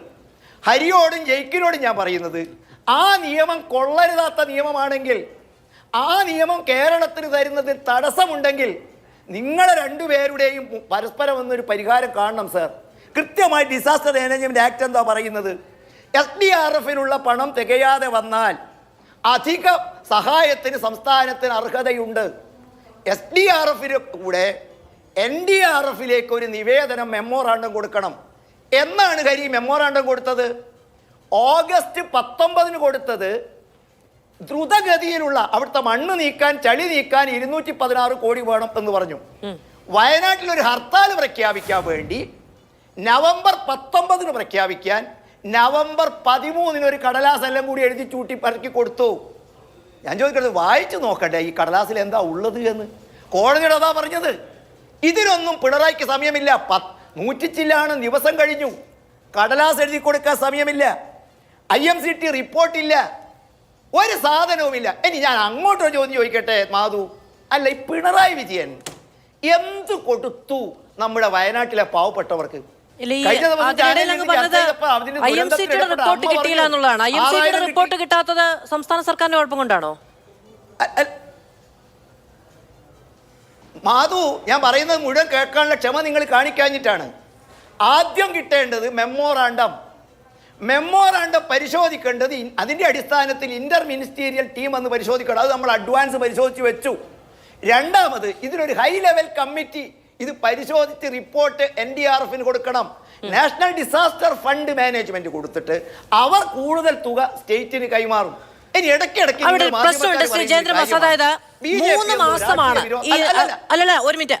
3 മാസമാണ് ഇതിന് താമസിച്ചു എന്ന് പറയുന്നത്. 3.5 മാസം കൃത്യമായി ഷായുടെ കത്തിലടക്കം പറയുന്നത് 3.5 മാസം താമസിച്ചു എന്നുള്ളതാണല്ലോ. ഈ 3.5 മാസം എടുത്താണ് നാട്ടിലുള്ള സകല സംസ്ഥാനങ്ങളും ഇത്തരം ദുരന്ത പുനരധിവാസത്തിന് പണം ആവശ്യം വരുന്ന സമയത്ത് PDN സമർപ്പിക്കുന്നത് എന്നുള്ളതാണ് കഴിഞ്ഞ ദിവസം മുഖ്യമന്ത്രി അടക്കം പറയുന്നത്. അതിന്റെ പ്രാഥമികമായ ചില രേഖകൾ, ആവശ്യങ്ങൾ, നിവേദനങ്ങളൊക്കെ കൊടുക്കണം. അത് മുമ്പ് നമ്മൾ കൊടുത്തിട്ടുണ്ടല്ലോ. അത് ഓഗസ്റ്റ് മാസം കൊടുത്തിട്ടുണ്ട്. ഈ വിശദമായ PDNA നവംബറിൽ കൊടുത്തു എന്ന് പറയുന്നത്. അത് 3 മാസം എടുത്താണ് എല്ലാ സർക്കാരുകളും കൊടുക്കാറുള്ളത്. ത്രിപുരയടക്കം, സിക്കിം അടക്കം എല്ലാവരും അങ്ങനെ തന്നെയാണ് കൊടുത്തിട്ടുള്ളത്. അവിടെയൊക്കെ പോയി ഈ പറയുന്ന IMCTയുടെ അടക്കം സന്ദർശനം ഉണ്ടാകുന്ന സമയത്ത് തന്നെ 10, 200, 10, 300 കോടിയുടെ പ്രഖ്യാപനം ഉണ്ടാകുന്നുണ്ടല്ലോ. അതെന്തുകൊണ്ടാണെന്നാണ് ചോദിക്കുന്നത്. ഞാൻ പറയാൻ പോയപ്പോഴാണ് നിങ്ങൾ എൻ്റെ വായെ കയറിയത്. ഞാൻ എവിടെ കയറിയിട്ടില്ല. മാധു, ഇതാ കോടതിയിൽ കേന്ദ്രം കൊടുത്ത അഫിഡവിറ്റ്. ഞാൻ പറയട്ടെ, ഞാൻ സമയം വെറുതെ പോക്കണ്ടല്ലോ. കേന്ദ്രം കൊടുത്ത അഫിഡവിറ്റ് ഞാൻ മാധുവിന് കേട്ടി വായിക്കാം. On 2nd August, IST team visited on 8th and 10th. അതല്ല, on 19th August, seeking additional assistance of rupees 214.68 crore. മലയാളത്തിൽ പറഞ്ഞ 214.68 കോടി രൂപ സെൻട്രൽ ഗവൺമെന്റ് പ്രൊവൈഡിങ് ടെമ്പററി റിലീഫിന് വേണ്ടി കൊടുത്തു. ഇതല്ല മാധു ചോദിച്ചത്. ഇനി നിങ്ങൾ അതൊക്കെ ഞാൻ സമ്മതിച്ചു, തള്ളിക്കളയാം വാദത്തിന് വേണ്ടി. നിങ്ങൾ ആൽവരാതിപ്പം എന്താ, ഇവിടെ കിട്ടിയില്ല വേറെ പലയിടത്ത് കൊടുത്തു എന്നല്ലേ? അത് രാഷ്ട്രീയമാണെന്നാ. അത് നിങ്ങൾ അറിയാതെ പറഞ്ഞു പോകുന്നു. അല്ല, തമിഴ്നാടിന് കൊടുത്തത് എത്രയാ? തമിഴ്നാട് ഭരിക്കുന്ന NDA ആണോ മാധു? തമിഴ്നാട് ഭരിക്കുന്ന നഖശികാന്ത BJP എതിർക്കുന്ന ഒരു സർക്കാരല്ലേ? എന്തേ തമിഴ്നാട്ടിൽ നിന്ന് കൊടുത്തു? തമിഴ്നാട്ടുകാരൻ അതിനാവശ്യമായ രേഖകളും റിപ്പോർട്ടുകളും കടലാസുകളും കൊടുത്തു സമയത്ത്. തുടർച്ചയായി ചോദിക്കുന്നത്, ദുരന്തമുണ്ടായി 1-2 ദിവസത്തിനുള്ളിൽ 24 മണിക്കൂർ തികയുന്നതിന് മുൻപൊക്കെ പ്രാഥമികമായ സഹായം പ്രഖ്യാപിക്കപ്പെട്ടിട്ടുണ്ട് സിക്കിമിലടക്കം. എന്തുകൊണ്ടാണ് നമ്മുടെ നാട്ടിൽ അങ്ങനെ ഉണ്ടാകാത്തത് എന്നാണ് ചോദിച്ചത്. അല്ല മാധു, പ്രഖ്യാപിച്ചിട്ട് എന്ത് ചെയ്യാനാ ഈ ഗവൺമെന്റിന്? വീടുണ്ടാക്കാൻ ഭൂമി കണ്ടെത്തിയിട്ടുണ്ടോ മാധു? എനിക്ക് ഉത്തരം എന്താ? എന്ത് ചെയ്യാനാണ്? ഇവിടെ ഉള്ളവരൊന്നും ചെയ്യില്ല എന്ന മുൻധാരണ കൊണ്ടാണോ ഇത് പ്രഖ്യാപിക്കാതിരുന്നത്? അല്ല, ഞാൻ പൂർത്തിയാക്കട്ടെ. ഞാനൊന്ന് പൂർത്തിയായിക്കോട്ടെ. അവിടെ റീഹാബിറ്റേഷൻ നടക്കണം, വീട് നിർമ്മിക്കണം, ടൗൺഷിപ്പ് ഉണ്ടാക്കണം. അതിന് അത്യാവശ്യമായിട്ട് സ്ഥലം വേണ്ടേ? സ്ഥലം കിട്ടിയോ? സ്ഥലം കിട്ടില്ല എന്ന് ഞാൻ ഉറപ്പിച്ച് പറയാം. കാരണം മാധു, ഞാൻ ഇന്നും വരുന്നത് വയനാട്ടിൽ നിന്നാണ്. വയനാട്ടിൽ SDRFിലൂടെ ഏറ്റെടുക്കാൻ വേണ്ടി 1 നയാ പൈസ കൊടുക്കാതെ ഏറ്റെടുക്കാൻ വേണ്ടിയിട്ട് കള്ളക്കളി കളിച്ചു. അതിന്റെ 2 എസ്റ്റേറ്റുകാർ പറയുന്നു. അങ്ങ് തുടർച്ചയായി നിഷേധിക്കുന്ന മറുപടി എന്ന് പറയുന്നത് അടിയന്തര സഹായം പ്രഖ്യാപിക്കാതെ ഇരുന്നത് എന്തുകൊണ്ടാണ് എന്ന ചോദ്യമാണ്. 24 മണിക്കൂറിനുള്ളിൽ ഈ പറയുന്ന സ്ഥലം കണ്ടെത്താൻ കഴിയില്ലല്ലോ. അപ്പൊ ആ 24 മണിക്കൂറിനുള്ളിൽ സ്ഥലം കണ്ടെത്തില്ല എന്ന മുൻധാരണ കൊണ്ടാണോ അങ്ങനെ പ്രഖ്യാപിക്കാതിരുന്നത്? ഒരിക്കലുമല്ല. SDRFിൽ മാർച്ച് 31-ന് കേരളത്തിലെ അക്കൗണ്ട് ജനറൽ കൊടുത്ത കണക്ക് പ്രകാരം 388 കോടി രൂപ നീക്കിയിരിപ്പുണ്ട്. ഈ വർഷം കൊടുക്കേണ്ട ഡിസാസ്റ്റർ മാനേജ്മെന്റ് 2 ഘട്ടങ്ങളിലായി ഈ സാമ്പത്തിക വർഷം മൊത്തം ലഭിക്കേണ്ട തുക ഉടനെ റിലീസ് ചെയ്തു. പറഞ്ഞു, അടിയന്തരാവശ്യങ്ങൾക്ക് ഉപയോഗിച്ചോളൂ. അതിൻ്റെ പകുതിയുടെ യൂട്ടിലിറ്റി സർട്ടിഫിക്കറ്റ് തന്നാൽ ബാക്കി നിങ്ങളുടെ പേപ്പറുകൾ തന്നാൽ തരാം. അതല്ലേ മാധു കോടതി ചോദിച്ചത്? കോടതിയുടെ മുമ്പാകെ പോയി പറഞ്ഞപ്പോ എന്താ കോടതി പറഞ്ഞത്? കണക്കുണ്ടോ? ഇനി മാധു ഒന്നുകൂടി കേട്ടോ. അല്ല, കോടതിയുടെ മുന്നിലേക്ക് ഈ പറയുന്ന കാര്യങ്ങൾ വരുന്നത് 3-3.5 മാസക്കാലത്തിന് ശേഷമാണ്. അപ്പോൾ കോടതിക്ക് അത് ചോദിക്കാം. പക്ഷെ തുടക്കം മുതൽ നമ്മൾ ചോദിക്കുന്ന ഒരു കാര്യം എന്ന് പറയുന്നത്, ഈ പറയുന്ന മുഴുവൻ കണക്കും കൊണ്ടുപോയി കൊടുത്താൽ മാത്രമേ ഇവിടേക്ക് മാത്രം സഹായ പ്രഖ്യാപനം നടക്കുകയുള്ളൂ എന്നുള്ളതാണോ എന്നാണ്. മറ്റുള്ളവർത്തെല്ലാം അതാത് കാര്യങ്ങൾ കണ്ടറിഞ്ഞ് അതാത് സമയത്ത് മുട്ടില്ലാതെ വരുന്ന രീതിയിൽ. വേറെ എവിടെയാ കൊടുത്തത്? സിക്കിമിൽ അടിയന്തര സഹായം പ്രഖ്യാപിച്ചില്ലേ? സിക്കിമിൽ അടിയന്തര സഹായം പ്രഖ്യാപിച്ചില്ലേ? എവിടെയാണ് കൊടുത്തത്? എവിടെ? സിക്കിം കൊടുത്തിട്ടുണ്ട്. സിക്കിമിൽ അടിയന്തര സഹായം പ്രഖ്യാപിച്ചില്ലേ? ആ പ്രഖ്യാപിച്ചത് മുഴുവൻ കേരള ഹൈക്കോടതി അഫിഡവിറ്റിലുണ്ട്. ഞാൻ അയച്ചുതരാം. കേരള ഹൈക്കോടതി അഫിഡവിറ്റിൽ മുഴുവൻ രേഖകളും ഉണ്ട്. അത് ആർക്കൊക്കെ ഏതൊക്കെ മാനദണ്ഡ പ്രകാരം കൊടുത്തു ഇല്ലെന്ന് ഞാൻ പറഞ്ഞോ? അല്ല, ഹൈക്കോടതിയിൽ അത് കൊടുത്തിട്ടില്ല എന്ന് ഞാൻ പറഞ്ഞിട്ടുണ്ടോ? ഇല്ലല്ലോ. അടിയന്തര സഹായം മറ്റ് സംസ്ഥാനങ്ങൾക്ക് കൊടുത്തിട്ടുണ്ടോ? മാധു, എനിക്ക് മനസ്സിലാവാത്തത് മാധുവിന് എന്തിനാ ഇങ്ങനെ പൊള്ളുന്നതെന്നാ. ഞാൻ ചൂണ്ടിക്കാണിച്ച എന്താണ്? ഈ പൊള്ളാത്തത് എന്നാണ് എനിക്ക് മനസ്സിലാക്കിയവർക്ക് കേന്ദ്ര ഗവൺമെന്റ് സഹായം കൊടുത്തിട്ടുണ്ട്. അത് നിങ്ങൾ ഞാനും തമ്മിലുള്ള രാഷ്ട്രീയപരമായ വ്യത്യാസമാവാം. ഞാനൊരു രാഷ്ട്രീയക്കാരി അല്ല എന്നെങ്കിലും പ്രാഥമികമായി മനസ്സിലാക്കണം. ഒരു കാര്യം ഉറപ്പാണ്, ഞങ്ങൾ BJP സർക്കാർ ചെയ്യുന്നത് പാർഷ്യലാണ്.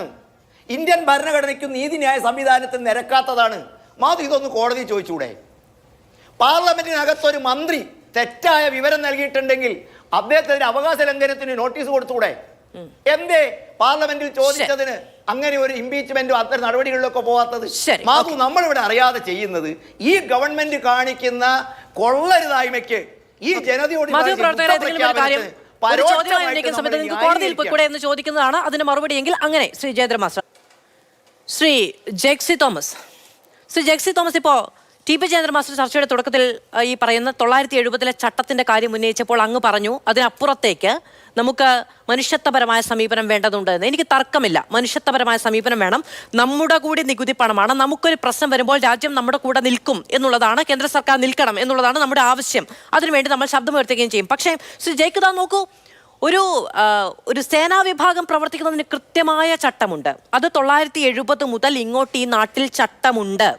അവിടെ വ്യോമസേന ഒരു ദുരന്ത നിവാരണ മേഖലയിൽ ചെന്ന് പ്രവർത്തിച്ചാൽ, അവരവിടെ നിന്ന് പിൻവാങ്ങിയാൽ ചുരുങ്ങിയ ദിവസങ്ങൾക്കുള്ളിൽ അവരതിന് ചെലവായ ഫണ്ട് കൃത്യമായി ആരാണോ ഇത് ആവശ്യപ്പെട്ടത്, സംസ്ഥാന സർക്കാർ കേന്ദ്ര സർക്കാരിലേക്ക് കൊടുക്കുന്ന റിക്വസ്റ്റിന്റെ പേരിലാണ് സേനാ വിഭാഗങ്ങൾ ദുരന്ത നിവാരണ മേഖലയിൽ എത്താറ്. അപ്പോൾ നമ്മളുടെ റിക്വസ്റ്റിൻ പ്രകാരമാണ് നമ്മളോട് ഈ പറയുന്ന കണക്ക് കൊടുക്കും, നമ്മുടെ മുന്നിലേക്ക് വരും. അതൊരു പ്രോസസ്സിന്റെ തുടക്കമാണ്. അവിടെ നിന്ന് നമ്മൾ ഇത് സൂക്ഷ്മ പരിശോധന നടത്തി കേന്ദ്ര സർക്കാരിന് ഇത് കൊടുക്കണം. നമ്മൾ സൂക്ഷ്മ പരിശോധന നടത്തിയ കണക്ക് കൊടുക്കണം. അത് റീഇംബേഴ്സ് ചെയ്ത് കിട്ടും. ഇത് എളമരം കരീമിന് 2019 ലോക്സഭയിൽ അന്നത്തെ പ്രതിരോധ മന്ത്രാലയത്തിന്റെ ഭാഗമായ മന്ത്രി കൊടുത്തിരിക്കുന്ന ഉത്തരത്തിലടക്കം പ്രതിപാദിച്ചിട്ടുള്ള കാര്യമാണ്.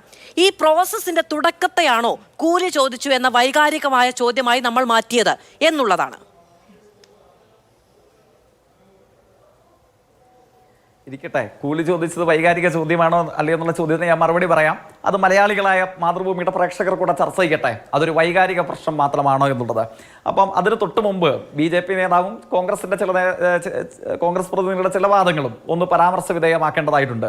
ഇത്തരം ഒരു ചർച്ചയിൽ ഇന്ന് സംയുക്ത പ്രതിഷേധം കേരളത്തിന് വേണ്ടി അന്തസ്സുള്ള മലയാളികളും രൂപത്തിൽ മാത്രം അല്ലാതെ മനുഷ്യനായി പ്രവർത്തിക്കുകയും ചെയ്യുന്ന കേരളത്തിന്റെ MP-മാരും ഒക്കെ സംഘടിതമായി ഇന്ന് പാർലമെന്റിൽ ഉയർത്തി. അതിലൊരാൾ മാത്രമാണ് കോഷ്ടി കാണിച്ച്, തമിഴ്നാട്ടിലെ MP കേരളത്തിന് വേണ്ടി സംസാരിച്ചപ്പോൾ കോഷ്ടി കാണിച്ച ഒരാൾ മാത്രമാണ്. എന്തുകൊണ്ടാണ് BJP പ്രതിനിധികളുടെ മുഖത്തു നോക്കി നിങ്ങൾ പ്രവൃത്തിയിൽ മനുഷ്യരല്ല മറ്റെന്തെങ്കിലും ആണെന്നും നിങ്ങൾ രൂപത്തിൽ മാത്രമാണ് മനുഷ്യരെന്നും എനിക്ക് വിമർശിക്കേണ്ട വന്നത് എന്തുകൊണ്ടാണ്? അങ്ങിതിനെ ന്യായീകരിക്കുന്നു എന്നുള്ളത് കൊണ്ട് മാത്രമല്ല, ഇന്ത്യൻ പാർലമെന്റിൽ കേരളത്തിന്റെ ഒരംഗം മാത്രമായി കാണിച്ച അല്ല, അത് നിക്ക അങ്ങനെ തോന്നുമ്പോ മറുപടി പറയാനാണ് അങ്ങയുടെ അവസരത്തിൽ എനിക്ക് ഇടപെടായിരുന്നല്ലോ. അതവിടെ നിക്ക. അല്ല, പറയുന്നതിന് ഭാഷയ്ക്ക് ഒരു രൂപത്തിൽ മാത്രമാണ് ചിലർ മനുഷ്യരെന്നും പ്രവൃത്തിയിൽ മനുഷ്യരല്ല എന്നും കേൾക്കേണ്ട വരുന്നത് ഈ ന്യായീകരണത്തെ തുടർന്ന് മാത്രമല്ല, ഇന്ത്യൻ പാർലമെന്റിൽ അന്തസ്സുള്ള മുഴുവൻ MP-മാരും പ്രതിഷേധിച്ചപ്പോൾ മലയാളത്തിന് വേണ്ടി ശബ്ദമുയർത്തിയ തമിഴ്നാട്ടിലെ MP-ക്ക് നേരെ തിരിച്ച് കോഷ്ടി കാണിച്ചത് കൊണ്ട്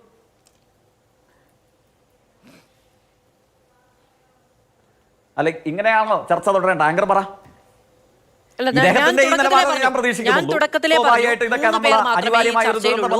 വളരെ സാങ്കേതികമായ കാര്യങ്ങൾ പറഞ്ഞു പോകേണ്ടതുണ്ട്. അതുകൊണ്ട് പരമാവധി സാധാരണ ചർച്ചകളിലേതുപോലെയല്ല, ഞാനും ഇടപെടുന്നേയില്ല.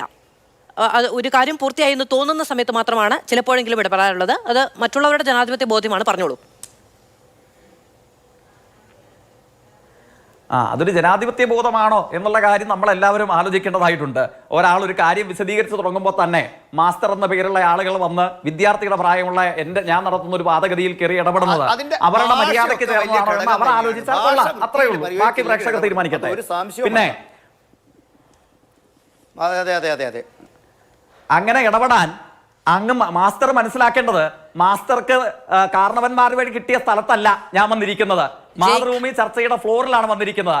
അങ്ങനെ തോന്നുമ്പോൾ ഇടപെടാനല്ല ഏതെങ്കിലും ഒരു പാർട്ടിയുടെ പ്രതിനിധിയായി എല്ലാവരും പങ്കെടുക്കുന്നത്.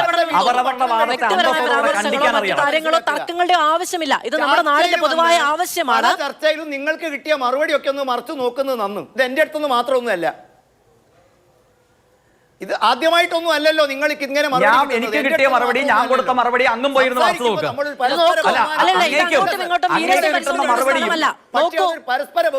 ഇത് ഈ നാടിന്റെ പൊതുവായ ആവശ്യത്തിന്മേലുള്ള ചർച്ചയാണ്. ഇവിടെ വ്യക്തിപരമായ ഫൈറ്റിന് ഇടമില്ല.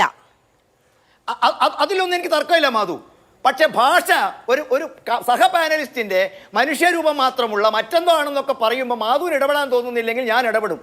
നോക്കൂ, നിങ്ങളൊക്കെ മുതിർന്ന രാഷ്ട്രീയ പ്രവർത്തകരാണ്. നിങ്ങളെ കണ്ട് നിങ്ങളുടെ പിന്നാലെ വരുന്ന അണികളുണ്ട്. അല്ല, പാരമ്പര്യമുള്ള രാഷ്ട്രീയ പാർട്ടികളുടെ പ്രതിനിധികളാണ്. അതൊക്കെ അവനവൻ തീരുമാനിക്കേണ്ടതാണ്. എനിക്ക് നിങ്ങളുടെ ഈ പറയുന്ന സ്വഭാവ പരിരക്ഷയൊന്നും എന്റെ ഉത്തരവാദിത്വമല്ല. അല്ല, എല്ലാവർക്കും ബാധകമാണ്. അങ്ങനെ ശരിയാ, അങ്ങനെ പറയേണ്ടത് എല്ലാവർക്കും ബാധകമായ കാര്യമാണ്. പറഞ്ഞോളൂ. ഈ ചർച്ചയുടെ ഭാഗമായി ഞാൻ എന്താണ് വിമർശിച്ചത്? കേരളം രക്ഷപ്പെടാൻ പാടില്ല എന്നും കേരളത്തിലെ ജനങ്ങളുടെ അർഹതയുള്ള ഇതെന്തൊരു കഷ്ടമാണ്. തുടരൂ. കേരളത്തിലെ ജനങ്ങൾക്ക് അർഹതയുള്ള കേരളത്തിന്റെ നികുതി പണത്തിൽ നിന്ന് നമുക്ക് അർഹതയുള്ള തുക ലഭിക്കേണ്ടത് മലയാളികളായ രാഷ്ട്രീയത്തിന് അതീതമായ എല്ലാ മനുഷ്യന്മാരുടെയും ആവശ്യമാണ് എന്ന് ഞാൻ കരുതുന്നു. രൂപത്തിൽ മാത്രം മനുഷ്യനായി നിൽക്കുകയും പ്രവർത്തിയിൽ അതല്ലാതായിരിക്കുകയും ചെയ്യുന്ന ചില ആളുകൾ മാത്രമാണ് അതിനെ എതിർക്കുന്നത്. അങ്ങ് എതിർത്തോ? അങ്ങ് എതിർത്തെങ്കിൽ അങ്ങേക്ക് ആ പ്രയോഗം ബാധകമാണ്. തൃശ്ശൂർ MP എതിർത്തോ? എതിർത്തെങ്കിൽ അയാൾക്കും ആ പ്രയോഗം ബാധകമാണ്. ആ വിമർശനം ഇവിടെ നടത്തേണ്ടെന്ന് പറഞ്ഞാൽ അത് കാര്യാലയത്തിൽ പോയി പറഞ്ഞാൽ മതി. അവിടെ കേൾക്കുന്ന ആളുകൾ കാണും. ഇവിടെ വന്ന് പറയണ്ട. ഞാൻ പറഞ്ഞത് കേരളത്തിന്റെ പൊതു നന്മയെ എതിർക്കുന്നവരെ സംബന്ധിച്ചാണ്. അത് അങ്ങേക്ക് ബാധകമാണെങ്കിൽ അങ്ങ് വിമർശനത്തെ സ്വീകരിക്കുക, അല്ല എങ്കിൽ അങ്ങ് തള്ളിക്കളയുക. ഇത് എനിക്ക് ബാധിക്കുന്ന അല്ല എന്ന് പറയുക. ഞാൻ അങ്ങയുടെ പേര് പോലും എടുത്ത് പറയാറില്ലല്ലോ. അങ്ങേ വ്യക്തിപരമായി ഞാൻ എന്തെങ്കിലും പറഞ്ഞോ? അങ്ങയുടെ പേരോ അങ്ങയുടെ പാർട്ടിയുടെ പേരോ ഒന്നും പറഞ്ഞില്ലല്ലോ. അപ്പോ ആ കാര്യത്തിൽ അത്രയുള്ള മറുപടി. പിന്നെ അദ്ദേഹം ദുരിതാശ്വാസ നിധിയെ സംബന്ധിച്ച് തുടക്കം മുതൽ പറയുന്നു, ആടിനെ വിറ്റ് പൈസ തന്നവർ, കുടുക്ക പൊട്ടിച്ച് പൈസ തന്നവർ, അത്തരമൊരു പ്രയോഗം നിർഭാഗ്യവശാൽ മറ്റൊരു സഹമാനസ്റ്റും ആവർത്തിച്ചു. ആടിനെ വിറ്റ് പൈസ തന്ന പ്രിയപ്പെട്ട കേരളത്തിന്റെ ഉമ്മ ഇത്തവണ വയനാട് ദുരന്തം ഉണ്ടായപ്പോൾ എന്താ പറഞ്ഞത്? പല ആളുകളും ശ്രമിച്ചു. അതിൽ നിർഭാഗ്യവശാൽ കേരളത്തിലെ ചില മാധ്യമ പ്രവർത്തകർ ഉണ്ടായിരുന്നു. പക്ഷേ എന്താണ്, എനിക്ക് ഇത്തവണ കിട്ടിയ പെൻഷൻ, രണ്ടാളുകളുടെയും ജീവിത പങ്കാളിയുടെയും പെൻഷൻ മാറ്റിവെച്ച് മിച്ചം ചായക്കടയിൽ നിന്ന് കിട്ടുന്ന പണവും എടുത്ത് ഇത്തവണയും കൊല്ലം കളക്ടറേറ്റിലേക്ക് ഓടി. കേരളത്തെ രക്ഷപ്പെടാൻ ആഗ്രഹമില്ലാത്ത രൂപത്തിൽ മാത്രം മനുഷ്യനായുള്ള കേരളത്തിലെ അപൂർവം ചില ആളുകൾക്ക് മുമ്പിൽ പ്രിയപ്പെട്ട സുബൈദുമ വീണ്ടും ആടിനെ വിറ്റ കാശ് കേരളത്തിന്റെ അതിജീവന നിധിയിലേക്ക് കൊടുത്തു. എവിടെ പോയി? ആരെയും കണ്ടില്ലല്ലോ. കുപ്രചരണം നടത്തി കേരളത്തെ തോൽപ്പിക്കാൻ നടന്ന ആളുകൾ എന്തൊക്കെ പ്രചരണം ഉണ്ടായിരുന്നു. പിന്നെ പറയുന്നു, മുൻ MLA മകന് ജോലി കൊടുക്കാൻ ശ്രമിച്ചതിന് സുപ്രീം കോടതിയിൽ വിധി വന്നിരിക്കുന്നു. മുൻ പാർട്ടി സംസ്ഥാന സെക്രട്ടറിയുടെ വണ്ടി ഇടിച്ച് മരിച്ച പോലീസുകാരന്, വണ്ടി ഇടിച്ച് മരണപ്പെട്ട ഒരു പോലീസുകാരന് പണം കൊടുക്കാൻ പാടില്ല. അതാണോ BJPയുടെ നിലപാട്? നിങ്ങൾക്ക് എന്ന് മുതൽ അങ്ങനെ ഒരു നിലപാടുണ്ടായത്? അങ്ങൊന്ന് വിശദീകരിച്ചാൽ കൊള്ളാം. പിന്നെ മുൻ MLA മകന്റെ കാര്യം കോൺഗ്രസ് നേതാവ് ചർച്ച ചെയ്യണോ? പോക്കറ്റ് ഫീസ് കിട്ടി എന്റെയും അങ്ങയുടെയും നികുതി പണത്തിൽ നിന്ന് ഡോക്ടറായി പഠിച്ച UDFന്റെ നേതാവ്, മുൻ മന്ത്രി, അങ്ങേക്കറിയാവോ? അങ്ങേക്ക് എന്താ അഭിപ്രായം? മുൻ മന്ത്രിമാരുടെ മക്കൾക്കൊക്കെ പോക്കറ്റ് ഫീസ് കൊടുത്ത് MBBS പഠിപ്പിച്ച് അവരെ ലീഗിന്റെയും കോൺഗ്രസിന്റെയും നേതാക്കളാക്കി വെക്കാൻ പറ്റുമോ? ജയ്ക്ക് അതിന് മറുപടിയും പറഞ്ഞു എന്ന് ഞാൻ വിചാരിക്കുന്നു. ഇനി എന്റെ ചോദ്യത്തിലേക്ക് വരണം ജയ്ക്ക്. ഒറ്റക്കാരിയുടെ അദ്ദേഹം പറഞ്ഞു, ഇന്ത്യ മുന്നണിയുടെ ഭാഗമായി നിൽക്കുന്ന എന്റെ സഹപാനലിസ്റ്റ് കോൺഗ്രസിന്റെ നേതാവ് അങ്ങ് ND മുന്നണിയുടെ ഭാഗമല്ല. അങ്ങനെയാണെങ്കിൽ NDA ഇല്ലല്ലോ. ND മുന്നണിയുടെ ഭാഗമായിട്ട് അങ്ങ് എന്തൊക്കെ വിവരക്കേട് ഈ ചർച്ചയിൽ വന്ന് പറഞ്ഞ തമിഴ്നാട് രേഖ തന്നു. ആ രേഖ BJP നേതാവ് ഒന്ന് കാണിച്ചേ. സിക്കിം രേഖ തന്നോ? ആ രേഖ BJP നേതാവ് ഒന്ന് കാണിച്ചേ. എന്താണ് ആന്ധ്ര തെലങ്കാനയിൽ 3000 കോടി കൊടുത്തപ്പോൾ അവർ തന്ന രേഖ? കേരളം കൊടുക്കാത്ത എന്ത് പ്രത്യേകതകളുടെ രേഖയാണ്? ഒറ്റ ദിവസം കൊണ്ട് തമിഴ്നാടും ആന്ധ്രയും തെലങ്കാനയും സിക്കിമും ഒക്കെ കൊടുത്തത്. ഇന്ന് 5500 കോടി കൊടുത്തില്ല UPക്ക്. ഏതു രേഖയാ? ശങ്കരാടിയുടെ കൈവെള്ളയിലെ രേഖ BJP നേതാവ് എടുത്ത് കാണിക്കില്ല. അന്തസ്സുള്ള വിവരങ്ങളുള്ള രേഖ എടുത്ത് കാണിക്കണം. നിങ്ങൾക്ക് എങ്ങനെ കേരളത്തെ ഇങ്ങനെ തള്ളി പറയാൻ പറ്റുന്നു? ഏത് രേഖയുടെ ബലത്തിലാണ് തമിഴ്നാടിന് 900 കോടി, ആന്ധ്രയ്ക്കും തെലങ്കാനയ്ക്ക് 3000 കോടി, UPക്ക് 5500 കോടി, സിക്കിമിന് 44 കോടി? ഏതാ രേഖ? ഉന്നയിക്കാനുള്ള അധികാരവുമുണ്ട്, അങ്ങ് ഉന്നയിക്കുകയും ചെയ്തു. പക്ഷേ ഒരു ചോദ്യം ഞാൻ ചോദിച്ചിട്ട് അങ്ങ് ഇത്രയും നേരം സംസാരിച്ചിട്ട് അതിന്റെ ഭാഗത്തേക്ക് വന്നിട്ടില്ല. അങ്ങ് ചോദിച്ചത് എന്താണ്? ഹെലികോപ്റ്ററിന്റെ വാടക ആവശ്യപ്പെട്ട യൂണിയൻ ഗവൺമെന്റിന്റെ നടപടി അത് തെറ്റാണ് എന്ന് കേരളം ചർച്ച ചെയ്യുന്നത്, അല്ലെങ്കിൽ ഗവൺമെന്റിനും പ്രതിനിധികളും പറയുന്നത് അതിവൈകാരിക അല്ലേ എന്ന് ആങ്കർ ചോദിച്ചു. അത് അതിവൈകാരികതയുടെ മാത്രം പ്രശ്നമാണോ? എന്താണ്? NDRF ഫണ്ടിൽ നിന്ന് ഒരണാ പൈസ നൽകിയിട്ടില്ല എന്ന് കേരളത്തിന്റെ ഹൈക്കോടതിയിൽ ഇതേ യൂണിയൻ ഗവൺമെന്റിന്റെ പ്രതിനിധി സാക്ഷ്യപ്പെടുത്തിയിട്ടില്ലേ? ഏറ്റവും ഒടുവിലത്തെ വാചകം എന്താണ്? ചീഫ് സെക്രട്ടറിക്ക് അയച്ച കത്തിൽ ഏറ്റവും ഒടുവിൽ government of India, ministry of home affairs പറയുന്ന വാചകം എന്താണ്? As the amount of ₹53.46 crore approved by HLC from NDRF is less than the 50% of the balance available in the SDRF account, the net outgo from the NDRF will be nil. The net outgo from the NDRF will be nil. BJP നേതാവിനോട് ഒരു തവണ കൂടെ പറയുന്നു, the net outcome from the NDRF is നിൽ എന്ന് പറഞ്ഞ NDRF-ൽ നിന്ന് വട്ടപൂജയാണ് ഇങ്ങോട്ട് കൊടുത്തിട്ടുള്ളതെന്ന്. ഇങ്ങോട്ടൊന്നും തരാതിരിക്കുകയും മലയാളിയായ നമ്മുടെയൊക്കെ പോക്കറ്റിൽ കിടക്കുന്നത് പിടിച്ചു പറിക്കാരെ പോലെ കട്ടോണ്ട് പോവുകയും ചെയ്യുന്ന ഏർപ്പാടിന് എന്ത് പറഞ്ഞാലാ സമ്മതിക്കാൻ പറ്റുക? അതിനെ എന്ത് ന്യായീകരിച്ചാലാണ് കൃത്യമാണ് ജേക്കബ്. പക്ഷേ എന്റെ ചോദ്യം അതായിരുന്നില്ല. എന്റെ ചോദ്യം അങ്ങ് പറഞ്ഞത് കൃത്യമാണ്. ഞാൻ അത് കൃത്യമാണ്. അതിന് കഴിയുമെങ്കിൽ ജയേന്ദ്രൻ മാസ്റ്റർ മറുപടി പറയട്ടെ. പക്ഷെ എന്റെ ചോദ്യം അതായിരുന്നില്ല. എന്റെ ചോദ്യം എന്ന് പറയുന്നത്, ഇപ്പോ വ്യോമസേന സ്വീകരിച്ച ഈ നടപടി എന്ന് പറയുന്നത് അതൊരു സാങ്കേതിക കാര്യമല്ല, ഇത് റീഇംബേഴ്സ് ചെയ്ത് കിട്ടുന്ന പണമല്ല, അതിന്റെ പ്രോസസ് അല്ലേ എന്നുള്ളതാണ്. അതിന് നമ്മൾ വൈകാരികവൽക്കരിക്കുന്നു എന്നുള്ളതാണ് BJP-യുടെ വിമർശനം. ഇതിപ്പോ അതിന്റെ പ്രശ്നം എന്താണെന്നറിയാമോ? ദേശീയ ദുരന്തമായി പ്രഖ്യാപിക്കണം.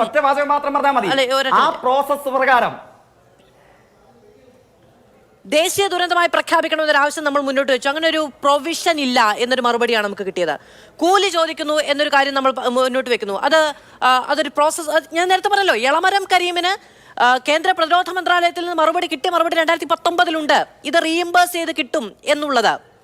അതുകൊണ്ടാണ് ഞാൻ ചോദിക്കുന്നത്, നമ്മൾ ചില കാര്യങ്ങൾ കുറച്ചുകൂടി അവധാനതയോടെയോ സാങ്കേതിക ബോധ്യത്തോടെയോ ഉന്നയിക്കേണ്ടതുണ്ടോ എന്ന്.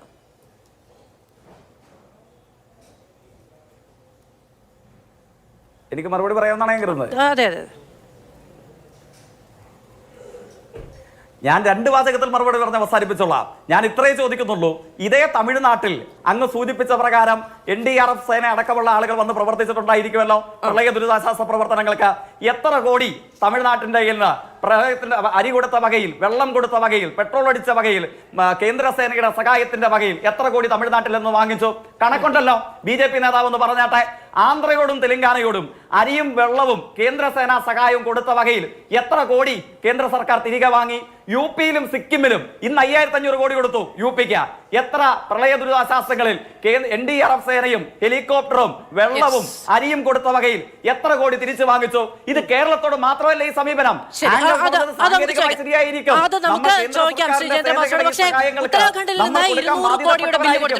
ഉത്തരാഖണ്ഡിന് 200 കോടിയുടെ ബില്ല് കൊടുത്തിട്ടുണ്ട്. അത് പങ്കുവെച്ചിട്ടുള്ളത് കേന്ദ്ര സർക്കാരിന്റെ വൃത്തങ്ങൾ തന്നെയാണ്. രാഹുൽ ഗാന്ധിക്കെതിരായ വിമർശനം ഉന്നയിച്ചുകൊണ്ട് അത് എക്സ് പ്ലാറ്റ്ഫോമിൽ അതിനൊന്നും മറുപടി പറയണ്ട. അത് അങ്ങാണോ തീരുമാനിക്കുന്നത്?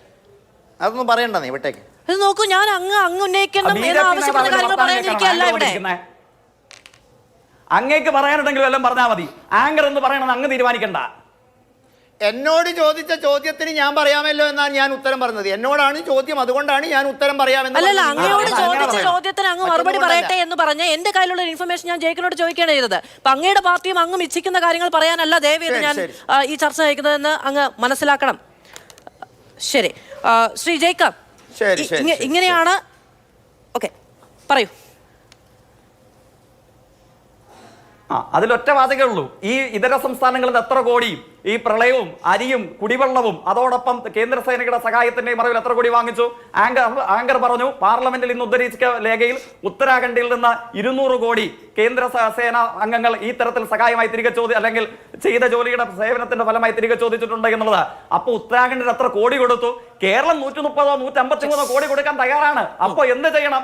അർഹതയുള്ള ആയിരക്കണക്കിന് കോടി രൂപയുടെ ദുരന്തമുണ്ടായ കേരളത്തിലെ നികുതി പണത്തിന്റെ അവകാശ സ്വരൂപേണയുള്ള വിഹിതം കേരളത്തിന് നൽകണം. കേരളത്തിന് പൈസ നൽകാതിരിക്കുകയും കേരളത്തിലെ ജനങ്ങളുടെ പോക്കറ്റിൽ നിന്ന് പിടിച്ചു പറിച്ചു കൊണ്ടുപോകുന്ന കുറുവാ സംഘമായിട്ട് യൂണിയൻ ഗവൺമെന്റ് മാറുകയും ചെയ്യാൻ പാടില്ല. അതാണ് ഇവിടെ പ്രശ്നം. ശരി, ശ്രീ GV ഹരി, ഇവിടെ പ്രധാനപ്പെട്ട ഒരു പ്രശ്നം എന്താണ് എന്ന് വെച്ചിട്ടുണ്ടെങ്കിൽ, നമുക്ക് ഇപ്പോൾ BJP-യും CPM-ഉം നേരത്തെ ചോദിച്ചല്ലോ തമിഴ്നാട് എന്താ BJP ആണോ ഭരിക്കുന്നതെന്ന്. പക്ഷെ ഇവിടെ ഭരിക്കുന്നത് കമ്മ്യൂണിസ്റ്റ് സർക്കാരാണ്. കമ്മ്യൂണിസ്റ്റ് സർക്കാർ എന്ന് പറയുന്നത് BJP-യുമായി നിരന്തരം ആശയ സംഘട്ടനം ഉണ്ടാക്കുന്ന രാഷ്ട്രീയ പ്രത്യയശാസ്ത്രമുള്ള ഒരു സർക്കാരാണ്. സ്വാഭാവികമായും RSS-ഉം കമ്മ്യൂണിസ്റ്റ് പാർട്ടിയും തമ്മിൽ അങ്ങോട്ടും ഇങ്ങോട്ടും വലിയ തരത്തിലുള്ള രാഷ്ട്രീയ വൈരുദ്ധ്യവും പോരാട്ട സമാനമായ സാഹചര്യവും ഒക്കെയുണ്ട്. അതിനിടയിൽ കാര്യങ്ങൾ ഏകോപിപ്പിച്ചു പോകുക എന്ന് പറയുന്നത് ബുദ്ധിമുട്ടുള്ള കാര്യമാണ്. പക്ഷേ നമുക്കവിടെ മുൻപ് സമ്പത്ത്, ഇപ്പോൾ KV തോമസ് അടക്കമുള്ള ആളുകളുണ്ട്. ഇത് ഏകോപിപ്പിച്ച് മുന്നോട്ട് പോകേണ്ടതിൻ്റെ ആവശ്യകതയുണ്ട്. അവിടെ പ്രതിപക്ഷ നേതാവ് പ്രിയങ്ക ഗാന്ധി അടക്കമുള്ള വലിയ നേതാക്കൾ അണിനിരന്ന് ഈ പ്രതിഷേധം മുന്നോട്ട് കൊണ്ടുപോകണം. പക്ഷേ അതിന് പരിഹാരമുണ്ടാകുന്നില്ല എന്നുള്ളതാണ് ഏറ്റവും വലിയ പ്രശ്നം. എന്ത് ചെയ്യാൻ കഴിയും? ഇത് ഉന്നയിക്കാൻ മാത്രമല്ലേ കഴിയുള്ളൂ, പിടിച്ചു വാങ്ങാൻ കഴിയില്ലല്ലോ. അല്ല, ഞങ്ങൾ ഇതിനകത്ത് മാധു എന്തൊക്കെ പറഞ്ഞാലും ടെക്നിക്കലായി അല്ലെങ്കിൽ ചില കാര്യങ്ങൾക്ക് ടെക്നിക്കൽ പ്ലസ് ലീഗലായിട്ടുള്ള ഫോമാറ്റ്സുകളുണ്ട്. അതിനകത്ത് ഇതില്ല എന്ന് പറഞ്ഞിട്ടൊന്നും കാര്യമില്ല. വൈകാരികമായി ചില വിഷയങ്ങൾ നമുക്ക് അഡ്രസ്സ് ചെയ്യേണ്ടതുണ്ട്. തീർച്ചയായിട്ടും നമുക്ക് വയനാട്ടിലെ ജനങ്ങൾക്ക് സഹായം എത്തിക്കണം. അവിടെ നമുക്ക് റീഹാബിലിറ്റേഷൻ ഉണ്ടാവണം. അവിടുത്തെ ജനങ്ങൾക്ക് ആവശ്യമായിട്ടുള്ള സഹായങ്ങൾ, വീടുകൾ, ഇതെല്ലാം നമ്മൾ ചെയ്തു കൊടുക്കണം, സംശയമൊന്നുമില്ല. അതിനാവശ്യമായിട്ട് കോൺഗ്രസ് പാർട്ടിയെ സംബന്ധിച്ചിടത്തോളം ആണെങ്കിൽ പോലും ഞങ്ങളുടേതായ ലെവലിൽ തന്നെ പല കാര്യങ്ങളും ഞങ്ങൾ ജനറേറ്റ് ചെയ്തിട്ടുണ്ട്. ഇപ്പോൾ ഇന്ന് എന്തുകൊണ്ടാണ് ശ്രീ വി ഡി സതീശൻ പ്രതിപക്ഷ നേതാവ് ഒരു സ്പെഷ്യൽ ഫണ്ട് എന്ന് പറയുന്ന ഒരു ആശയം മുന്നോട്ട് വെച്ചെന്ന് വെച്ചാൽ, നമ്മളിതെല്ലാം പരിശോധിച്ചതിന് ശേഷം നമുക്ക് മനസ്സിലായിട്ട് ഒരു പ്രധാനപ്പെട്ട കാര്യം എന്ന് പറയുന്നത്, നമുക്ക് എന്തെങ്കിലും സഹായം ലഭിക്കണമെങ്കിൽ നിലവിലുള്ള നിയമങ്ങൾ അടിസ്ഥാനപ്പെടുത്തി മാത്രമേ ചെയ്യാൻ സാധിക്കുകയുള്ളൂ. അതിനകത്ത് ഇപ്പോൾ രാഷ്ട്രീയപരമായി ഞാൻ ചില കാര്യങ്ങളൊക്കെ ഇവിടെ പറഞ്ഞിട്ടുണ്ട്. അത് പറഞ്ഞാൽ പോലും നമ്മൾ വളരെ ട്രാൻസ്പെറൻ്റ് ആയിട്ടുള്ളൊരു ലോകത്താണ് ജീവിക്കുന്നത്. എല്ലാവർക്കും ഡേറ്റാസ് അവൈലബിൾ ആണ്, എല്ലാവരുടെയും കയ്യിൽ ഡേറ്റകളുണ്ട്. അപ്പോൾ അത് നമ്മൾ മുന്നിൽ കണ്ടിട്ടാണ് നമുക്ക് സഹായം ലഭിക്കുക എന്നുള്ള പരമപ്രധാനമായിട്ടുള്ള കാര്യമാണ് നമ്മുടെ മുമ്പിലുള്ളൊരു പ്രതിപക്ഷം എന്ന നിലയിൽ ഞങ്ങളെ സംബന്ധിച്ചിടത്തോളം കേരളത്തിന് സഹായം ലഭിക്കണം. ആ സ്റ്റാൻഡിൽ ഞങ്ങൾക്ക് ഒരു മാറ്റവുമില്ല. അതുകൊണ്ട് തന്നെ ഞങ്ങളുടെ മുഴുവൻ എംപിമാർ ഇന്ന് പ്രിയങ്ക ഗാന്ധിയുടെ നേതൃത്വത്തിൽ അവിടെ വലിയ സമരത്തുമായി ബന്ധപ്പെട്ട് പോയിട്ട് ഇന്നിപ്പോൾ നമുക്കറിയാവുന്ന CPM-ന്റെ നേതാക്കന്മാർ, എംപിമാരും അതിനകത്തിൻ്റെ ഭാഗമായിട്ട് ഉണ്ടായിട്ടുണ്ട്. അപ്പോൾ ഇവിടെ കേരളത്തിലെ സർക്കാർ ചെയ്യേണ്ട കാര്യങ്ങൾ കൃത്യമായി കേരളത്തിലെ സർക്കാർ ചെയ്യണം. അതിനകത്തൊരു വിട്ടുവീഴ്ചയ്ക്ക് തയ്യാറല്ല. കേന്ദ്രത്തിലാണെങ്കിലും ശരി തന്നെ പൈസ കിട്ടുന്നു. ഇതേ കാര്യം നേരത്തെ മാധവിടെ സൂചിപ്പിച്ചതുപോലെ 200 കോടി രൂപ ഉത്തരാഖണ്ഡിന് കൊടുത്തിട്ടുണ്ട്. അപ്പോൾ സ്വാഭാവികമാണ് ഇത് എല്ലായിടത്തും സംഭവിക്കുന്ന കാര്യമാണ്. പക്ഷേ ഞാൻ നേരത്തെ സൂചിപ്പിച്ചത് എന്താണ്, ഇപ്പോൾ ജയേന്ദ്രൻ മാഷൊക്കെ ചെയ്യേണ്ടത് എന്താണ്, ഇവിടുത്തെ കേരളത്തിലെ CPM BJP-യുടെ നേതാക്കന്മാർ ചെയ്യേണ്ടത് എന്താണ്, കേരളത്തിൻ്റെ ആവശ്യങ്ങൾ ഒരു മനുഷ്യത്വ ഒരു ആംഗിൾ ഉണ്ടല്ലോ, നമുക്ക് എല്ലാ കാര്യത്തിലും ഒരു മനുഷ്യത്വ ആംഗിൾ ഉണ്ടല്ലോ, ആ ആംഗിളിൽ അവർക്ക് ലഭിക്കാൻ കഴിയുന്ന, അവർക്ക് സ്വാധീനിക്കാൻ കഴിയുന്ന ആളുകളെ സ്വാധീനിച്ചുകൊണ്ട് ഒരു സഹായം നേടിയെടുക്കാൻ സഹായിക്കുന്നതിന് പകരം ഈ ലീഗൽ ടേംസും അതോടൊപ്പം ഇത്തരത്തിലുള്ള നിയമങ്ങളും ഡിസാസ്റ്റർ മാനേജ്മെന്റ് 2025 കണക്കൊക്കെ എങ്ങനെയാണ്, അല്ലെങ്കിൽ അതിന്റെ നിയമം എങ്ങനെയാണ് എന്നൊക്കെ പറയുന്നില്ലല്ലോ നമുക്ക് വേണ്ടത്. അതുകൊണ്ടാണ് നമ്മൾ അങ്ങനെ ഒരു സമീപനം പ്രതീക്ഷിക്കുന്നതിന്റെ അർത്ഥം എന്താണ്? ഇപ്പോൾ ഇന്ന് LDF-ന്റെ UDF-ന്റെ എംപിമാർ മാത്രമേ ഉള്ളൂ. അല്ല, അതാണ് ഞാൻ പറഞ്ഞത്. ഇവരില്ല. ഇവിടെ നമുക്കറിയാം BJP ഇവിടെ കേരളത്തെ സംബന്ധിച്ചിടത്തോളം BJP-ക്ക് ഒരു MP ഉണ്ട് തൃശ്ശൂരിൽ നിന്ന്. അവർക്ക് ആദ്യമായി ഒരു MP കിട്ടി. കേരളത്തിന്റെ ആവശ്യത്തിന് അദ്ദേഹത്തെ കണ്ടില്ല. അത് തന്നെയാണ് ഞാൻ ആവർത്തിക്കുന്നത് അത് തന്നെയാണ്. അപ്പോൾ കേരളത്തെ കണ്ടുകൊണ്ട് രാഷ്ട്രീയത്തിന് അതീതമായി ഇവർക്ക് സ്പെഷ്യൽ ഫണ്ട് ഈ കാര്യത്തിൽ നമുക്ക് അനുവദിക്കാൻ എന്തുകൊണ്ട് കഴിയുന്നില്ല? സർക്കാരിന് അത് കഴിയും. അത് ഒരു സംശയം വേണ്ട. കേന്ദ്ര സർക്കാർ തീരുമാനിച്ചാൽ നമുക്ക് എന്തെങ്കിലും പണം തരാൻ എന്തെങ്കിലും ടെക്നിക്കൽ ബുദ്ധിമുട്ടുണ്ടോ? ഒന്നുമില്ല. പക്ഷേ മനസ്സുണ്ടാവണം. അതാണ് വളരെ പ്രധാനപ്പെട്ട കാര്യം. അതിനകത്ത് കേരളത്തിലെ BJP-യുടെ നേതാക്കന്മാർ പോലും അതിനനുകൂലമല്ല. അതാണ് ഏറെ സങ്കടകരമായിട്ടുള്ള കാര്യം. അതിനൊരു മാറ്റം ഉണ്ടാവുക എന്നുള്ളതാണ് ഏറ്റവും പ്രധാനപ്പെട്ട കാര്യം. അപ്പോൾ നിയമപരമായി നമുക്ക് ലഭിക്കാൻ സാധിക്കുന്ന ഒരു സ്പെഷ്യൽ ഫണ്ട് മാത്രമാണ്. അല്ലാതെ ഇപ്പൊ നേരത്തെ പറഞ്ഞതുപോലെ ഗതികേടെന്ന് വെച്ചാൽ ഒരു സംസ്ഥാനത്ത് ഒരു പ്രശ്നമുണ്ടായിട്ട് അതിന്റെ ഫണ്ട് വിതരണവുമായി ബന്ധപ്പെട്ട പ്രശ്നം കോടതി പോയി നിൽക്കുക. ഇപ്പുറത്ത് മനുഷ്യന്മാർ ദുരിതാശ്വാസ ക്യാമ്പിൽ കിടക്കുന്ന സമയത്ത് കോടതിയിൽ പോയി വാദിച്ച് ജയിച്ചിട്ട് വേണം ഇനി ഫണ്ട് റിലീസ് ആവാൻ. അല്ല, കോടതി പറയുന്നത് എന്താണ്? അപ്പൊ കോടതിയിൽ കൊടുക്കുന്ന കാര്യത്തിനും കോടതിയിൽ പറയുന്നത് ആരെ പറ്റിക്കാനാണെന്ന് കോടതി പോലും ചോദിക്കുമ്പോൾ ഈ പറയുന്നത് നമുക്ക് തന്നെ സംശയം തോന്നുന്ന സാഹചര്യങ്ങൾ പലപ്പോഴും ഉണ്ടാകുന്നുണ്ട്. അതാണ് ഞാൻ നേരത്തെ സൂചിപ്പിച്ചത്. നേരത്തെ ഞാൻ ചില കാര്യങ്ങൾ പറഞ്ഞല്ലോ. കഴിഞ്ഞ കോവിഡിന്റെ കാലത്തും വെള്ളപ്പൊക്കം ഉണ്ടായപ്പോഴൊക്കെ ഞാൻ ചോദിക്കട്ടെ, കേരളത്തെ സർക്കാർ ജീവനക്കാർ സഹായിച്ചു? ഞാൻ ചോദിക്കട്ടെ, ഇത്തവണ ഈ വിഷയം വന്നപ്പോൾ സർക്കാർ ജീവനക്കാരിൽ നിന്ന് ലഭിക്കേണ്ട തുക കിട്ടിട്ടോ? ഞാൻ ചോദിക്കട്ടെ, എത്ര ശതമാനം? 7% അവരുടെ DA മറ്റ് കാര്യങ്ങളും പെൻഡിങ്ങിലാണ്. എന്നിട്ട് പോലും അവർ പലരും സഹായിച്ചിട്ടുണ്ട്. നല്ല ശതമാനം ആളുകൾ സഹായിച്ചിട്ടുണ്ടെന്ന് ഞാൻ പറയുന്നില്ല. പക്ഷേ എന്തുകൊണ്ട് അവരെ ബോധ്യപ്പെടുത്താൻ കഴിയുന്നില്ല കേരള സർക്കാരിന്? ആ കാര്യങ്ങളുമുണ്ട്. അത് നമ്മൾ ഇല്ലാന്ന് വിചാരിച്ചിട്ട് കാര്യമൊന്നുമില്ല. അതുകൊണ്ടാണ് ഞാൻ ആ കാര്യങ്ങൾ തുറന്നു പറയുന്നത്. പക്ഷേ നമുക്ക് തീർച്ചയായിട്ടും മാറ്റങ്ങൾ ഉണ്ടാവണം. ഒരു സ്പെഷ്യൽ ഫണ്ടിനുള്ള സാധ്യത മാത്രമേ മാധു നമ്മുടെ മുമ്പിലുള്ളതാണ്. ശരി, അതാണ് യാഥാർത്ഥ്യം. തിരികെ സ്വാഗതം. ശ്രീ TP ജയചന്ദ്രൻ മാസ്റ്റർ, ഇപ്പോൾ ഈ പറയുന്ന ബില്ല് ഇവിടെ വരുന്നു, നമ്മളത് സൂക്ഷ്മ പരിശോധന നടത്തുന്നു, കേന്ദ്ര സർക്കാരിന് അയച്ചു കൊടുക്കുന്നു, റീഇംബേഴ്സ് ചെയ്ത് കിട്ടുന്നു. ഇതാണല്ലോ നിർമ്മലാ സീതാരാമൻ അടക്കം വിശദീകരിക്കുന്നത്. അതുകൊണ്ട് ഈ ബില്ല് അയച്ചതിനെ നിങ്ങളിങ്ങനെ വൈകാരികവൽക്കരിക്കേണ്ടതില്ല, അതൊരു പ്രോസസ്സാണ് തുടങ്ങിയ വാദങ്ങളാണല്ലോ BJP ഉന്നയിക്കുന്നത്. തർക്കമില്ലല്ലോ അല്ലേ?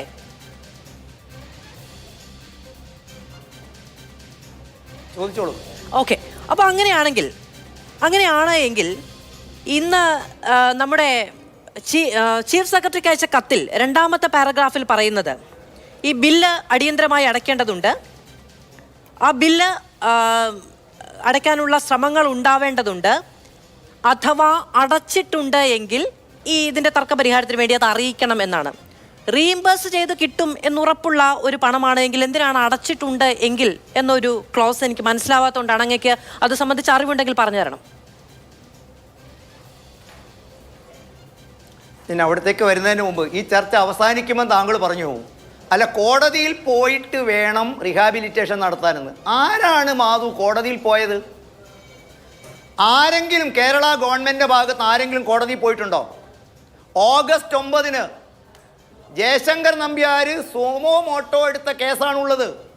കേരളത്തിൻ്റെ റീഹാബിലിറ്റേഷൻ പ്രവർത്തനത്തിലുള്ള വൈക്ലഭ്യം കണ്ടിട്ട് സുവോമോട്ടോ സ്വമേധയാ എടുത്ത കേസാണ് നിലനിൽക്കുന്നത്. ആരും കോടതിയിൽ പോയിട്ടില്ല. ഞങ്ങൾ അതിനെ സ്വാഗതം ചെയ്യുന്നു. കോടതിയിൽ പോയി ഞാൻ ഇതേ ഫ്ലോറിൽ 4 ദിവസം മുമ്പ് ചർച്ച ചെയ്തിരുന്നു. എന്താ കോടതി പറഞ്ഞത്? നിങ്ങൾ ആരെയാണ് വിഡ്ഢികളാക്കുന്നത്? നിങ്ങൾ കേരളത്തിലെ ജനങ്ങളെ വിഡ്ഢികളാക്കുകയാണ്. കേന്ദ്രത്തെ കുറ്റം നിർത്തണം. മാത്രമല്ല കോടതിയിൽ കേന്ദ്രം പറഞ്ഞു, ഞങ്ങൾ നിലവിലുള്ള പ്രോസസ്സ് അനുസരിച്ച് ആവശ്യമായ രേഖകൾ ലഭിച്ചു കഴിഞ്ഞാൽ ഏറ്റവും ഉടനെ തന്നെ പ്രധാനമന്ത്രി വന്ന് പറഞ്ഞുമായി ഞങ്ങൾ സഹായിക്കാൻ തയ്യാറാണ്. രണ്ടാമത് ഈ കാര്യത്തിൽ കോടതിയും പറഞ്ഞു, നിങ്ങൾ കണക്ക് കൊടുക്കണം.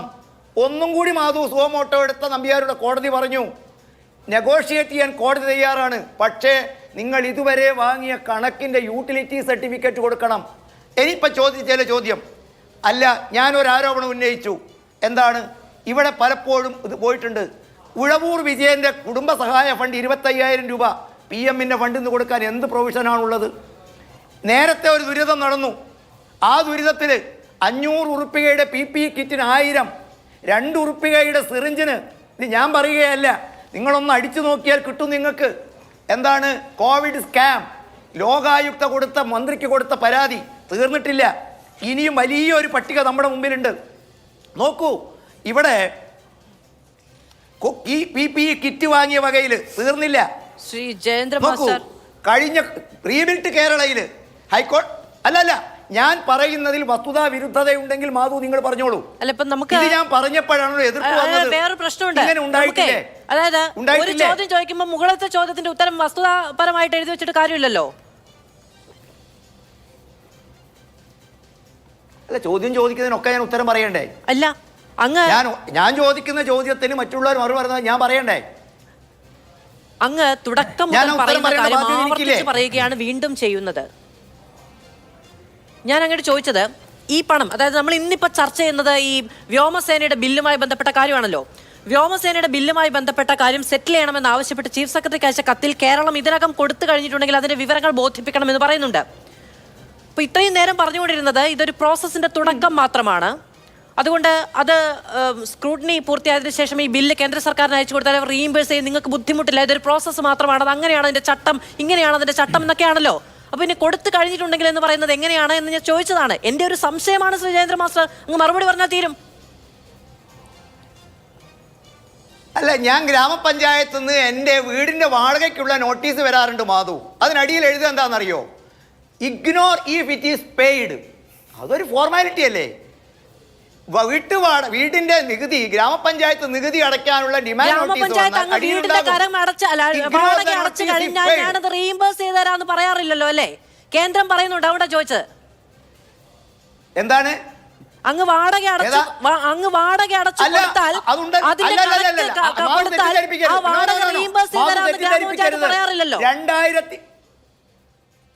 പറയാറില്ലല്ലോ.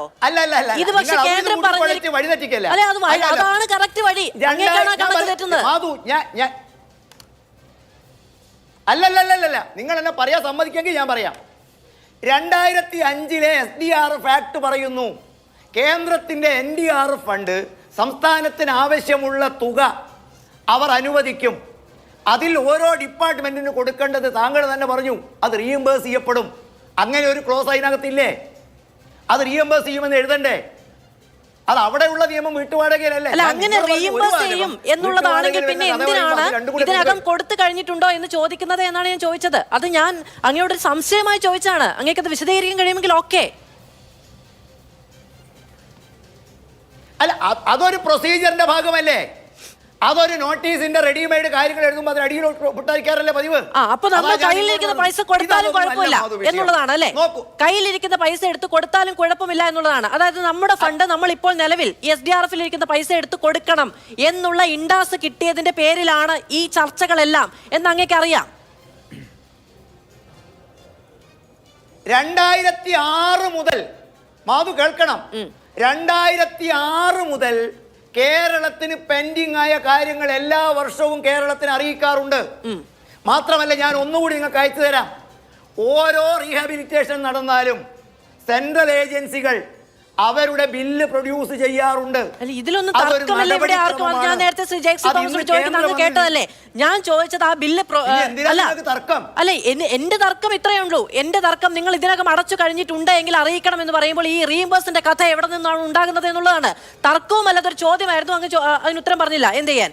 ശ്രീ ജേക്സി തോമസ് നോക്കൂ, 2006 മുതൽ ഇങ്ങോട്ട് വിവിധ ദുരന്ത നിവാരണ സമയങ്ങളിൽ കേന്ദ്ര സർക്കാർ അയച്ചിരിക്കുന്ന ഈ പറയുന്ന വിവിധ സേനാ വിഭാഗങ്ങൾ അയച്ചിരിക്കുന്ന ഈ ബില്ലുകൾ ഇതുവരെ സൂക്ഷ്മ പരിശോധന നടത്തുകയോ കേന്ദ്ര സർക്കാരിന് അതുമായി ബന്ധപ്പെട്ട റിപ്പോർട്ട് നൽകുകയോ ചെയ്യാതെ കൂട്ടിവെച്ചിരുന്നു എന്നാണോ മനസ്സിലാക്കേണ്ടത്? ഒരിക്കലുമല്ല അങ്ങനെ ഒരു നിർവചനത്തിലേക്ക് എത്തുകയോ ചെയ്യരുത്. പക്ഷെ തൊട്ടു മുമ്പ് ബഹുമാന്യനായ BJP പ്രതിനിധി ഇപ്പൊ കോവിഡിന്റെ ഉൾപ്പെടെയുള്ള കാര്യങ്ങൾ പറഞ്ഞു. അതൊക്കെ പച്ചക്കള്ളമാണ്. ഇതിനേക്കാൾ വലിയ കോടതി എടുത്ത് അത് ചവിറ്റുകൊട്ടയിലേക്ക് വിട്ടിട്ടുണ്ട്. ഇനിയെങ്കിലും കോടതി ചവിറ്റുകൊട്ടയിലേക്ക് ഇട്ട് കളഞ്ഞ കടലാസും പേറി രാഷ്ട്രീയ പ്രവർത്തനം നടത്തുന്നത് മാന്യതയുള്ളതാണോ എന്ന് BJP നേതാക്കന്മാർ കാര്യാലയത്തിലോ ശാഖയിലോ സൗകര്യം കിട്ടുന്ന അവിടെ പോയി ആലോചിച്ചത് തീരുമാനിച്ചാൽ മതി. പിന്നെ പറഞ്ഞൊരു കാര്യം എന്താണ്, അദ്ദേഹം നമ്മൾ എത്രയോ തവണ ഞാൻ ചോദിച്ചു, തമിഴ്നാടിന് 900 കോടി കൊടുക്കാൻ ആ തമിഴ്നാട്ടിൽ നിന്ന് കൊടുത്ത രേഖ ഏതാ? ഞാൻ പറഞ്ഞു, ആവർത്തിച്ച് ശങ്കരാടിയിലെ കൈവെള്ളയിലെ രേഖ കാണിക്കല്ല. മിണ്ടിയോ BJP നേതാവ്? UP 5500 കോടി കൊടുക്കാൻ യോഗി ആദിത്യനാഥ് ഏത് രേഖയാ കാണിച്ചേ? മിണ്ടിയോ BJP നേതാവ്? തെലങ്കാനയ്ക്കും ആന്ധ്രയ്ക്കും 3000 കോടി കൊടുക്കാൻ അവിടുത്തെ ഗവൺമെന്റുകൾ ഏത് രേഖയാ കാണിച്ചത്? ദുരന്തം ഉണ്ടായി പിറ്റേന്ന് 3000 കോടി, ദുരന്തം ഉണ്ടായി പിറ്റേന്ന് 900 കോടി. കേരളത്തിന് ദുരന്തം ഉണ്ടായി പിറ്റേന്നല്ല, 4 മാസം എത്താനായിട്ടും വട്ടപൂജ്യം. ഏത് രേഖ കേരളം കാണിക്കാത്ത അവർക്ക് മാത്രമുള്ള ഏത് രേഖ? തുടർച്ചയായി കേരളം ഉന്നയിക്കുന്ന ഒരു ചോദ്യം, അധിക സഹായമോ അടിയന്തര സഹായമോ നൽകാതെ കേരളത്തെ വലിയ ദുരന്തത്തിൽ നിന്ന് കരകയറാൻ കഴിയാത്ത വിധത്തിലുള്ള പ്രതിസന്ധി ഉണ്ടാക്കിയത് എന്തിനാണ് എന്നുള്ള ചോദ്യമാണ് ഉന്നയിക്കുന്നത്. പിന്നെ സംസ്ഥാനം ആവർത്തിച്ചു പറയുന്നതും കേരളത്തിന്റെ മനസ്സ് പറയുന്നതും ഇത് മാത്രമാണ്. പ്രതിസന്ധികൾ ഉണ്ടാകുമ്പോൾ കരകയറാൻ ഒന്നിച്ചു നിൽക്കാനുള്ള മനസ്സ് കേരളത്തിനുണ്ട്. അത് ഇനി ഏതു സഹായം കിട്ടിയാലും കിട്ടിയില്ല എങ്കിലും കേന്ദ്ര സഹായം കിട്ടും എന്നു കരുതിയല്ല, സേന വരും അതിനുശേഷം രക്ഷാപ്രവർത്തനം നടത്താം എന്നു കരുതിയല്ല. വയനാട്ടിൽ ഉരുൾപൊട്ടി ജീവിതങ്ങൾ ഒലിച്ചുപോയി എന്ന വാർത്ത കേൾക്കുമ്പോൾ രാത്രിക്ക് രാമാനം കേരളം ആ ചുരം കയറിയെത്തിയത് ഉള്ളതിൽ നിന്ന് ഇത്തിരി പിടിച്ചു വെച്ച് ആ ദുരന്ത നിവാരണ ഫണ്ടിലേക്ക് കൈയച്ചു കൊടുക്കുകയും ചെയ്തത്. ആ മനസ്സുള്ളിടത്തോളം തോൽപ്പിക്കാൻ ഇനി ആർക്കെങ്കിലും സാധിക്കുമെന്ന് വിചാരിക്കേണ്ടതുമില്ല.